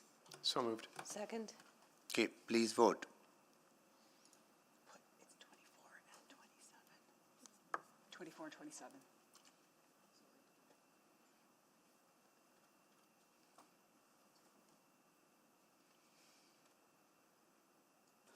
We're just sending the vote out now.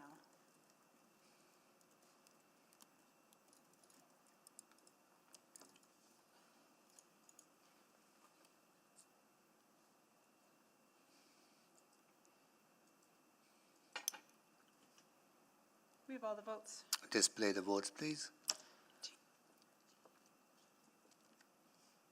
That is carried. Just keeping information private.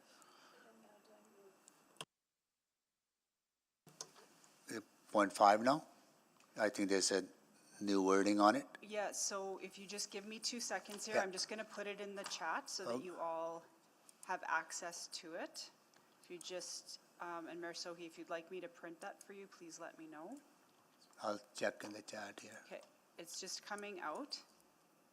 I just want to make sure that I've captured it correctly. So the numbering doesn't come through, but there's a point 1 that is a policy amendment and point 2. And if I don't have that correct, please let me know and I can, and if you want those split for voting purposes, I just would like that instruction, please.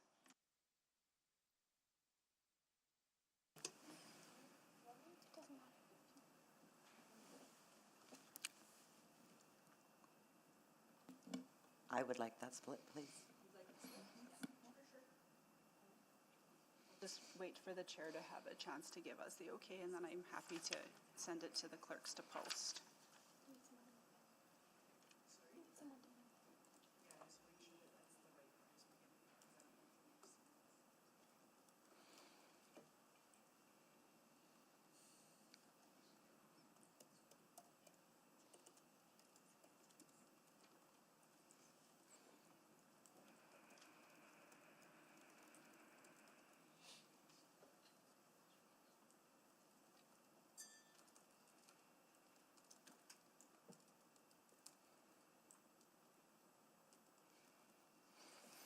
Okay, can someone move that, please?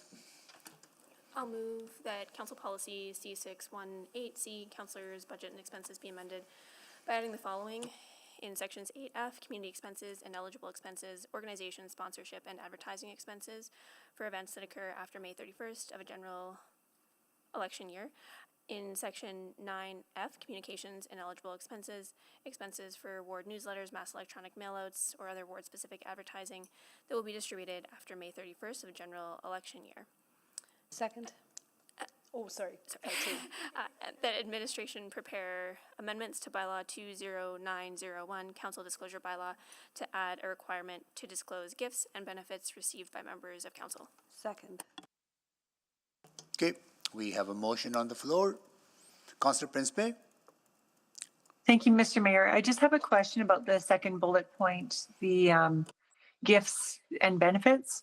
Is there a monetary amount attached to that, or is that any gift or benefit?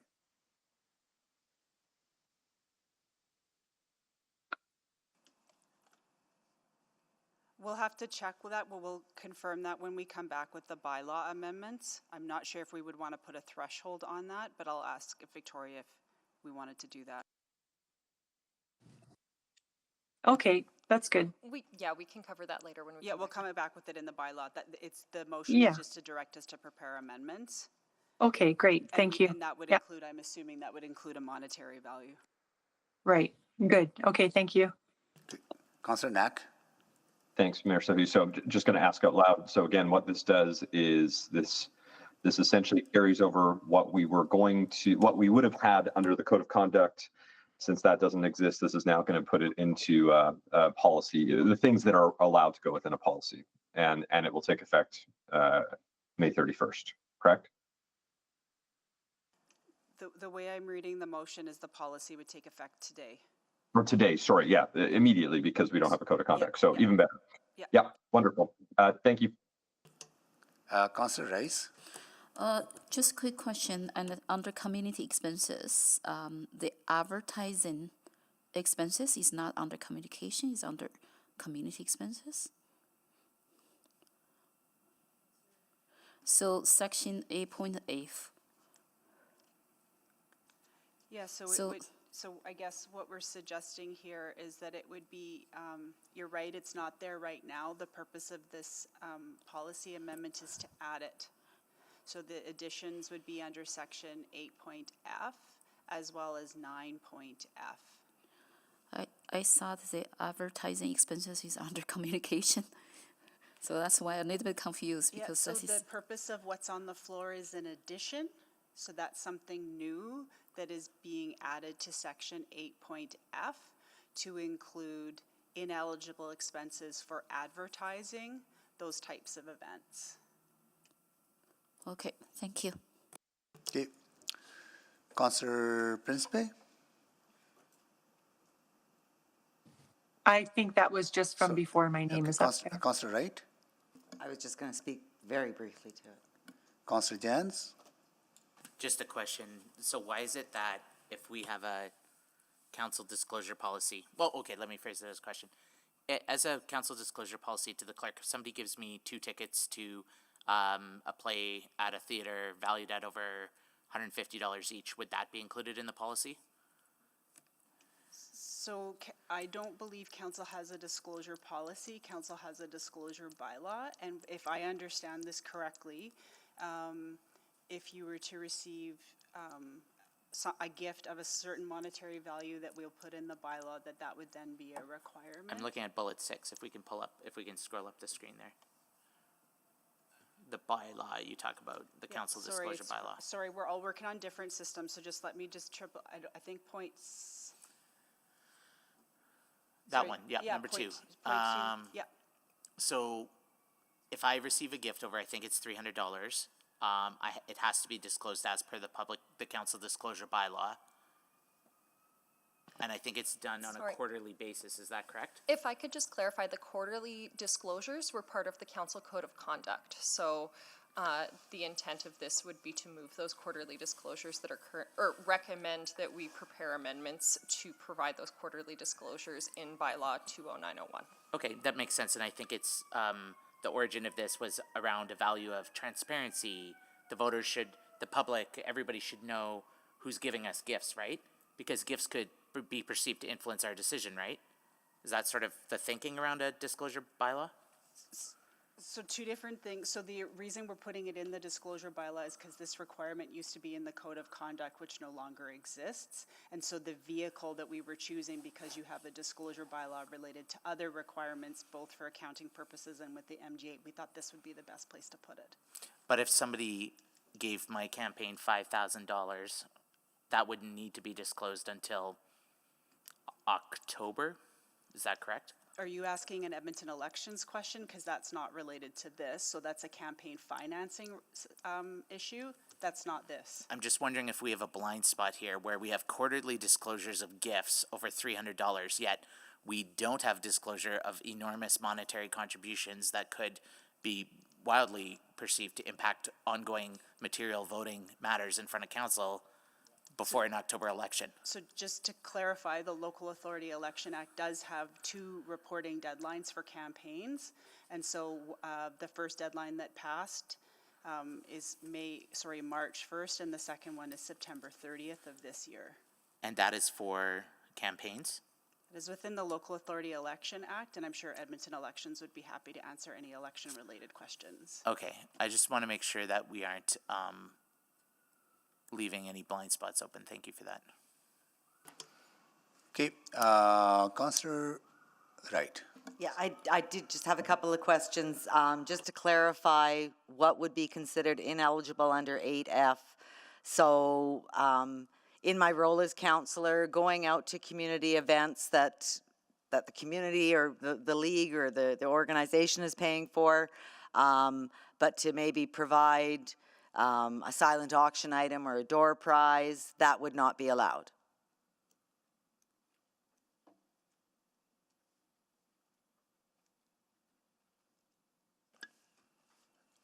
Is this coming to legal, or are I we don't going know. to- yeah. I don't know if it's the clerk or Victoria or yourself. And the trouble, Counselor, is just that these are the questions that normally an ethics advisor would answer. And I think we're both and all just a little bit reluctant to pin down in this context where an ethics advisor would normally provide that advice to each individual counselor on where that line would be. And I think that the policy would speak for itself, and how you interpret that in good faith. Guidance would come from an ethics advisor normally. Okay, and normally the ethics advisor would tell us it's a smell test. So if, based on my own ethics and morals, if I think it's okay to provide those a door prize, that would be okay. Based on, like, unless this were to pass. The wording of this is around organization sponsorship and advertising, and so it would come down to if you considered that to be organization sponsorship or advertising of an event. Okay, so if I'm not organizing the event, I'm not providing any money towards the event, I'm not advertising it on social media or anything, I'm good to provide that door prize. Thank you. Councillor Paquette? Yeah, thank you. I just want to clarify, and correct me if I'm wrong, but city lawyers can advise us of the letter of the law, the intent of the law, the meaning of the law, but not advise councillors individually on the ethics of the law. We can't advise individual counselors on their own legal issues either. Right. So we can, again, refer you to the smell test when it comes to ethics, but in terms of advising individual counselors on their own application of the code of conduct or any policy, or what was the code of conduct, now what we have here is a policy, that wouldn't be appropriate. We can advise council as a whole. Which is why traditionally we've had an ethics advisor. Absolutely. Yeah. Okay, thank you. Okay. Councillor Jans, take the chair. Fine. So who will determine whether that expense is ineligible or eligible? So I'm going to jump in here because this is getting into territory that I would really appreciate finance to jump into.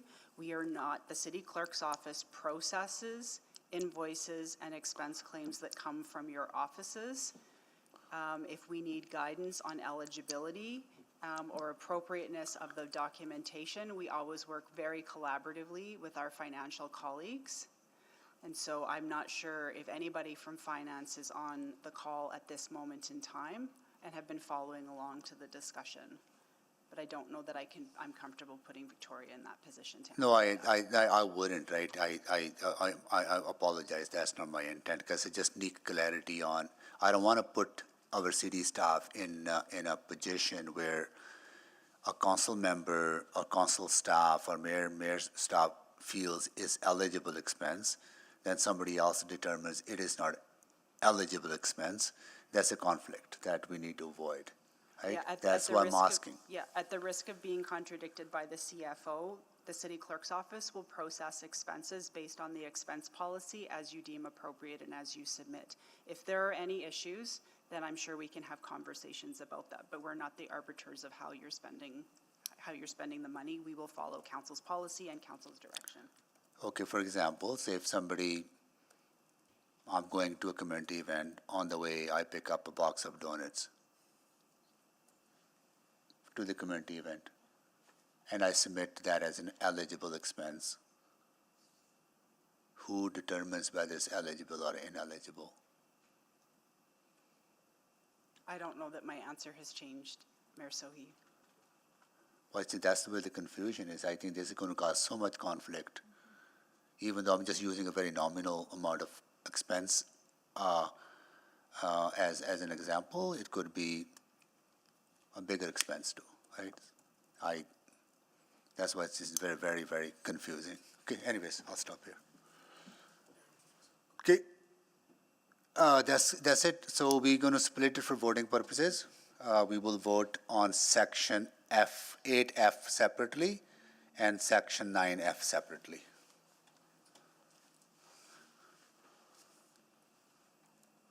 Sorry, so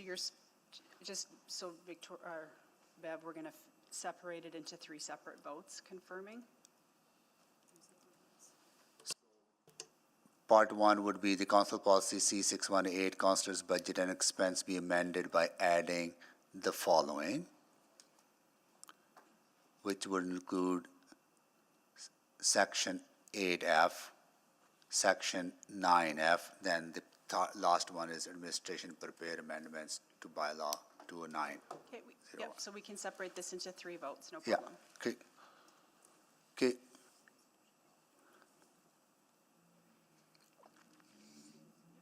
Yeah, we just need a second to split it out a little bit differently. Second. No.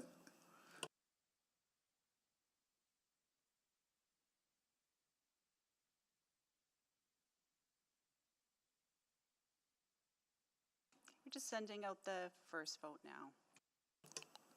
Okay, please, we are voting on section 8F first. Please vote.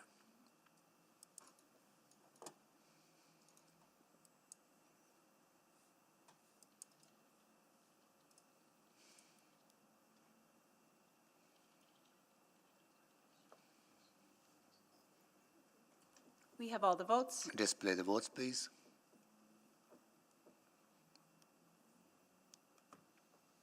That is passed.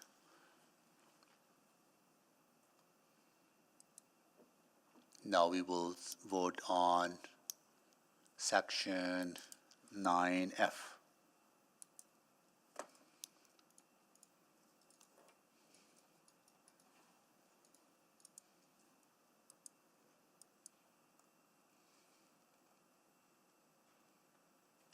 We have all the votes. Display the votes, please. That is carried. Now we will vote on part 3, which is the, there you go, preparing the amendments to bylaw. Please vote.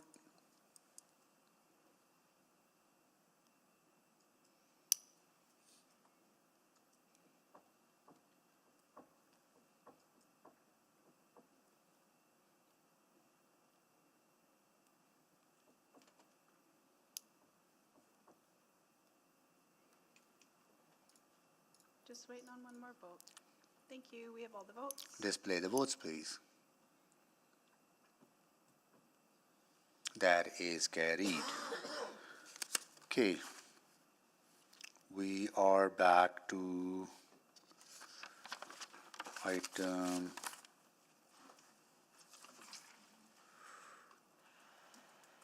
Back to item 7.8. 7A.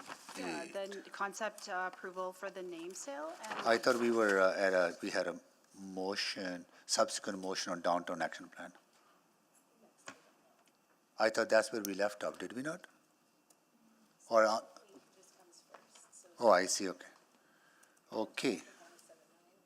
Okay, 7.8 is next. so administration has kindly prepared a additional attachment that would provide some more clarity based on the conversation at council on Tuesday. Yep. So if possible, would council mind passing a motion to add a replacement attachment 1 to the community services report, concept approval, name sale, and you should all find a copy of it in both Diligent and eScribe. Council Salvador? So moved. Second. Okay. Please vote. Yes.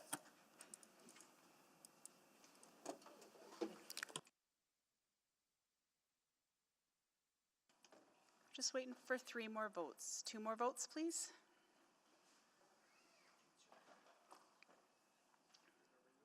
Just 1 more vote, please.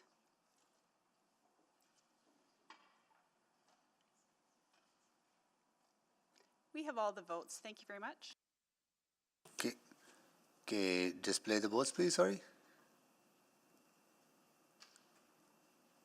That is carried.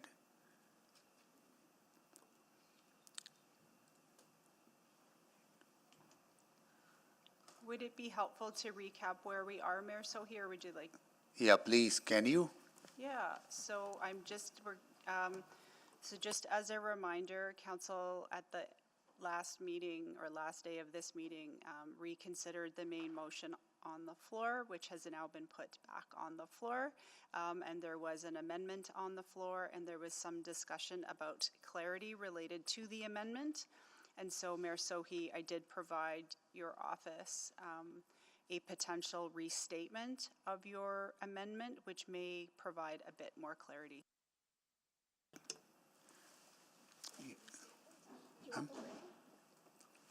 You want?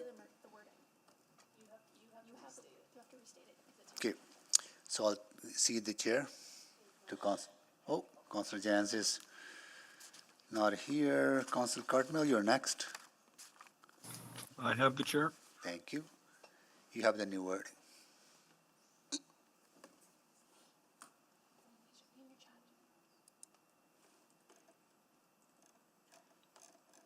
Would you like me to put it in the chat, Mayor Sohi?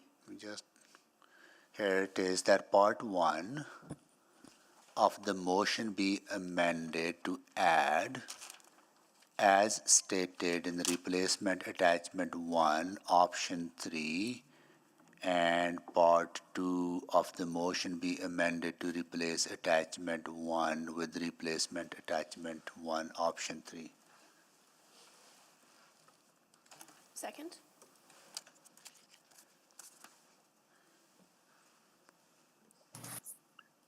Would you care to introduce it, Mayor Yeah, Sohi? yeah, it provides the clarity on the intent that the naming on those facilities, what I'm talking about is just the exterior, right, outside of the buildings, right, or the amenities, not internal, not the within those buildings. That the names remain as they are on those facilities outside.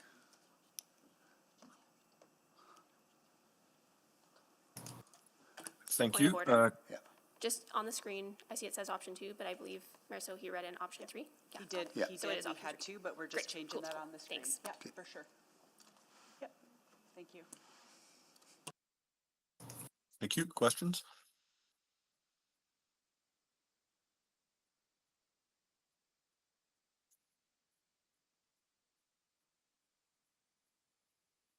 I don't see signups, but I see quizzical looks.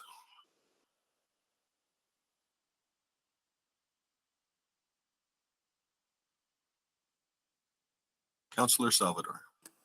Yeah, so just to get clarity and make sure I fully understand things, this would allow for name sale of sort of the internal components of facilities, all the facilities that were listed in attachment 1, but not the sort of external outward facing ones, correct? Got that right? That's correct. Okay, great. Thank you so much. That clears it up.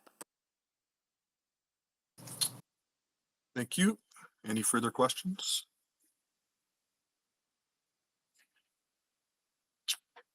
Councillor Wright? And this isn't unusual. I noticed like in your jurisdictional scan, Sherwood Park still has Millennium Place, but it has like the arena and that named differently. Leduc, Morinville, same thing. They keep the public name or the common name. Okay. I think this is a great compromise as well, and keep some of maybe the cultural and neighborhood community feel as well for some of these facilities. Okay, thank you. Thank you. Councillor Paquette?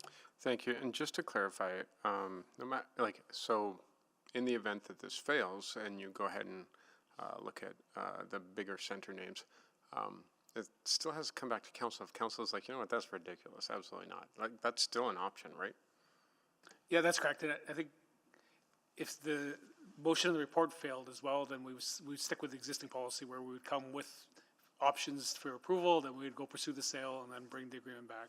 Right. Like, so for example, let's say, because there's the Canadian Tire Jumpstart Park at Clearview, and they wanted to be the Jumpstart Park at Clearview, and that's what they wanted to do for a name.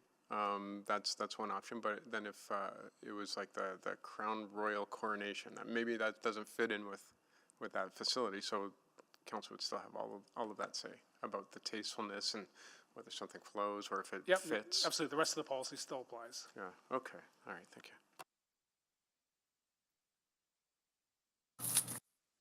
Thank you. We have reached the limit of the orders of the day.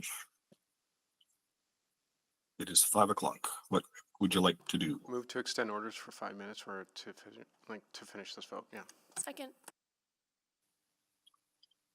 Motion on the floor to extend for completion of this item, I think I heard. Please vote. Yes. Yes. Thanks, Councillor Jans. We have all the votes. Please display the vote. That is carried. Councillor Rice. Just want to clarify what we voted here because with this option 2, option 3 change. Based on the attachment option 3 means only allow the internal amenities name sale. So right now the motion on the floor is everything is about option 3. Is that correct? That's correct. So because I saw the option 2 there and then change option 3, but it's in 2 spots. City Clerk, can we have the wording on the floor?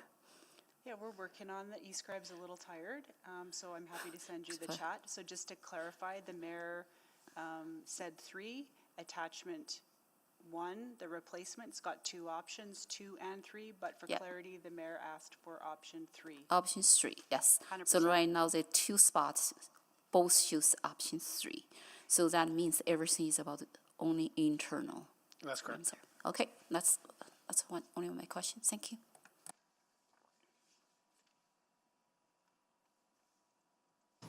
There.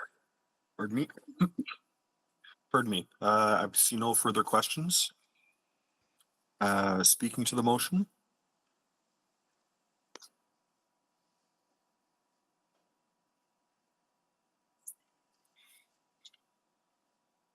Councillor Salvador. Yeah, very briefly, I know we're running up on time, but just wanted to take a moment to say that I am supportive of moving forward with this direction. I think it's a really prudent compromise and smart compromise that still allows us to consider naming rights where appropriate while retaining that sort of external community-facing civic name that people value and have pride in. Thank you. Thank you. Not seeing anybody else. I'm just being really slow because eScribe's being really slow. No one else to speak. Mayor Sohi to close. Thank you, Councilor Carmel, and I'll be very quick as well. I'll use the example of Meadows Rec Center because that's a rec center that I have been involved in from having discussions in this chamber, then community being involved in those discussions, and the conception of that facility, the design of that facility, construction of that facility, and opening of this facility and the operation of throughout that 10-year-long process. The only name that community used to describe that facility was Meadows Rec Center. And hundreds of people engaged through that process. And those voices needs to be honored in recognizing the name that they are attached to. And so on the exterior, having that name allows them to continue to have that pride that they were part of building a great facility. I think this is a good compromise in a way that it still keeps the option open and allows our administration to raise revenue by seeking sponsors and in the interior of all these buildings. And that is probably better option in a way that you can name different parts of the facility to different businesses. That might be more potential of raising revenue. So I think this is a good compromise, and I want to really thank my council colleagues in indulging in this conversation over the last day or so. Thank you. As a reminder, we're voting on the amendment first of all. Please vote on the amendment. Yes. Yes. Thanks, Councillor Rutherford. Thanks, Councillor Jans.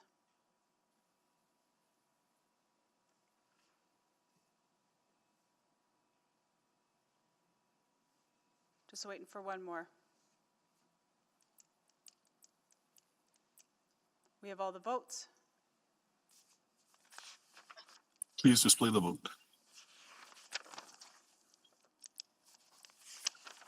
And the amendment is carried, which returns us to the original amended motion. If that could please be displayed.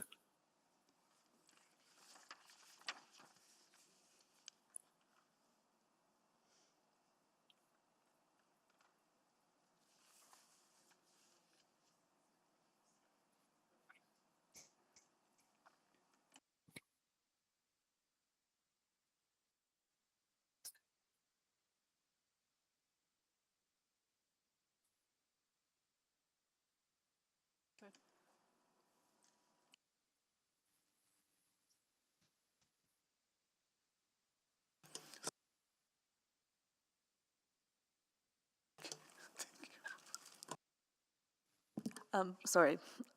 Actually, never mind.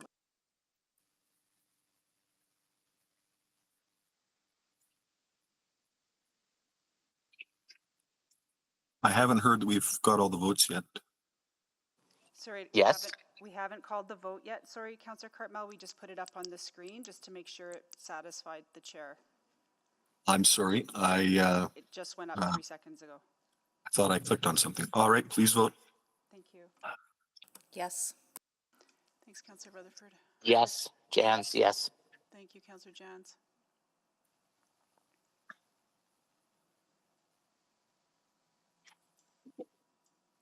Confirming we have everybody's vote. We have all the votes. Please display the vote. And that is carried, and I'll return the chair. Thank you, Councillor Cardmell. Okay, so quickly, 7-9 we haven't completed, so that goes to next council. Right? That's correct. What else? Is there anything else? Bylaw 8.3. 8.3 goes to next council. Yep, that's, yep, and then item 9.1, regional update, and the 2 motions pending. 2 motions pending go to next council. Okay, Sorry, Motions, just a quick question on the motions pending. Yeah. Is it possible to table them at committee? Are you giving notice today that you would like to give them at executive committee? I just need 5 days between you giving notice and it coming up, so sure. Yes, I'll give notice. Yes. You're both going to give notice that and you're both, I should know this on Yeah, executive yes, we're both committee? on I that. should just ask. Okay. Yeah, Yes, we're both on. Okay. both are Let's just executive. get things moving. Okay, Thank you. Notice of motion without customary notice, can we still do that? No, for urban planning. Okay, done, thank you. So just to confirm, Mayor, you've accepted those as notices to be given at executive 10-1 committee? and 10-2 will be given at the, or given at the upper executive executive, committee? right? And any notes of motion, the motion without customary notice? Well, there is one. but I Yes, don't Mr. think- Chair. Go ahead. I'd look to the clerk. I'm sorry, I can't do it right now, but maybe Councilor Wright could move it. It's for the Urban Planning Committee in terms of some orders of the day work. Oh, yes, Councillor Wright, you want to move that? So you want to move, there were a couple of options, Counselor. I believe there was a motion prepared, and the only option that I was looking at doing was, but I would need, was to, limiting, sign up or registration of speakers for Urban Planning Committee to, be cut off at 9:30, just so that the public is aware, that we want to make sure we get through that item on June 3rd. And that needs a notice of motion without customary notice? In order to provide notification to the public, Yeah. yes. And I'll Can work someone move that we give a notice of, allow Councillor Wright to move a notice of motion without customary notice? So moved. So moved. Okay. Second. Councillor, okay, moved second, please vote. Councillor. Yes. I move. Councillor Rice moved it, Councillor Paquette seconded it. Yes. Yes. Yes. Yes. Yeah, we're just sending the vote out now. You can only vote once, Counselor.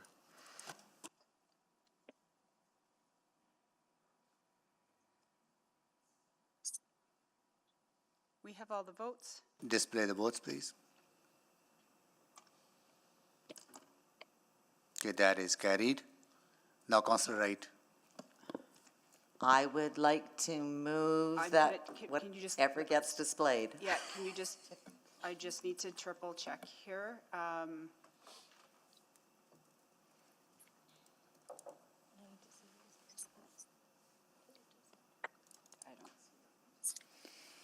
So if I can, before, you're not putting this on the floor, but so that I'm clear on understanding, because I don't see that it's typed into the system, but we're doing that right now, that City Council provides notice to the public that those who are wishing to speak to the June 3rd Urban Planning Committee meeting do so no later than no later than 9:30. And then at that meeting, the list that is completed at 9:30, and I would suggest it be 9 o'clock, so clerks have time to prepare the list, that committee will then consider hearing from those speakers. But the intention is that you'll not take any more registrations. once Correct, the yeah, meeting so starts. 9 o'clock sounds So we'll great, say thank 9 you. o'clock so that we've got time to prepare the full list. And I'm just going to ask the chair if there were any other considerations that they wanted council to consider today. Yes, there were. We were also looking at cutting or reducing counselor time for questions to 2 minutes per counselor. So I just, before anything gets put on the floor, it would be great to get direction as to what's being put on the floor. Let's vote. Councillor Jans, I'd like to make that decision at the meeting, Yeah, depending on the number of speakers that sign up. Let's not confuse this. Let's vote on the cutoff time for members of the public to register to speak to 9 a.m. June 3rd. Right? So moved. Okay, and that is legally sound. Yes, no concerns. Okay, got it. Good. Councillor Rice? Oh, it's where? Oh, Councillor Rice moved it. Councillor Paquette. No, we need a seconder. Second. Okay. I thought Councillor okay. Councillor Rutherford have seconded it. Okay, Councillor Stevenson, go ahead. Yeah, thank you. I won't be supporting this in either form, but I would suggest that I think 9:30 is a better cutoff time, just if people are showing up for the meeting and they arrive at 9:30 and then aren't able to register to speak. But again, I don't support it either way. I just wanted to flag, I think the 9 a.m. cutoff is particularly challenging to the mover. Even though the public is being provided like at least 10 days notice that the cutoff time will be 9. Yeah, because I think, how will that notice be provided? Clerk? When Sorry, they I was- register to speak, when they register to speak, will it show up that the cutoff is 9 o'clock? Yeah, we can let people know that for sure. But I think the challenge is that anyone signing up to speak will have already met the deadline. The challenge is someone who says, oh, the meeting's at 9:30 on Tuesday. I'm going to show up at 9:30 on Tuesday and register to speak, and then they're told they can't. Would 9:30 be friendly? Sure, 9:30. I know causes some concern for clerk. Maybe meeting will start 10 minutes late, 15 minutes late. Okay. They're quick. Okay, yeah. Okay. All right, 9:30. All right, Councillor Rice? So I will not support this either, and the reason for that, and we do have the process, and then is equally applied to all the committees. And why specific for this meeting we need to put that limitation? So I think for agenda management for the day, that's why we're putting the limitation, and also because then it has to go to public hearing, it goes to public hearing on June 30th. Is that right, Kim? Yeah. So we need to get through, we've already extended the orders till 9 o'clock that day to make sure that we get it done so that public hearing can happen on June 30th. I appreciate the intention. Yes, intention is always great, but for just from agenda management perspective and to reduce the opportunity for the people and to follow the normal process, to me, I'm not comfortable for that. I think it's probably better to provide the advance notice rather than day of say, okay, now we're cutting off registrations. So. Okay, thank you. Thank you, Councillor. Councillor Jans? Actually, Mayor Sohi, I have a point of order. We extended orders to complete the item. The item has since been completed, and we have now moved on to other items. And so I think that we are actually at orders now. Thank you.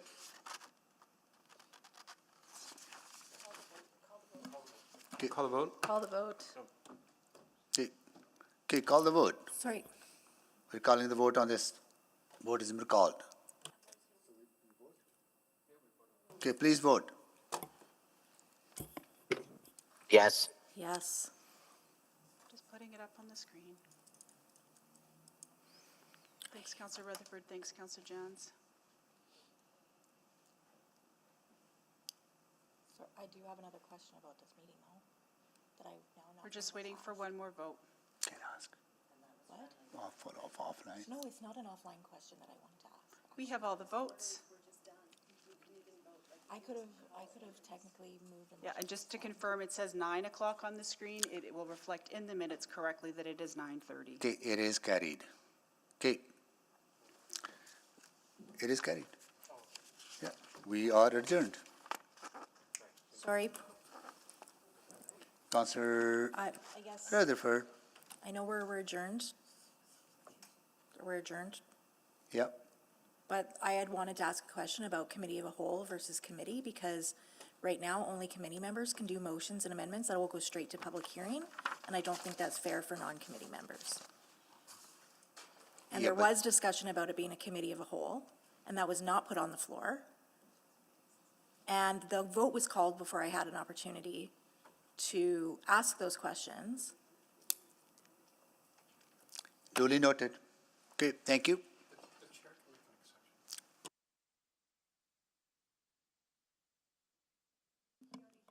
Councillor Rutherford, if you want to make a motion, I will be happy to put it forward on committee.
June 10th.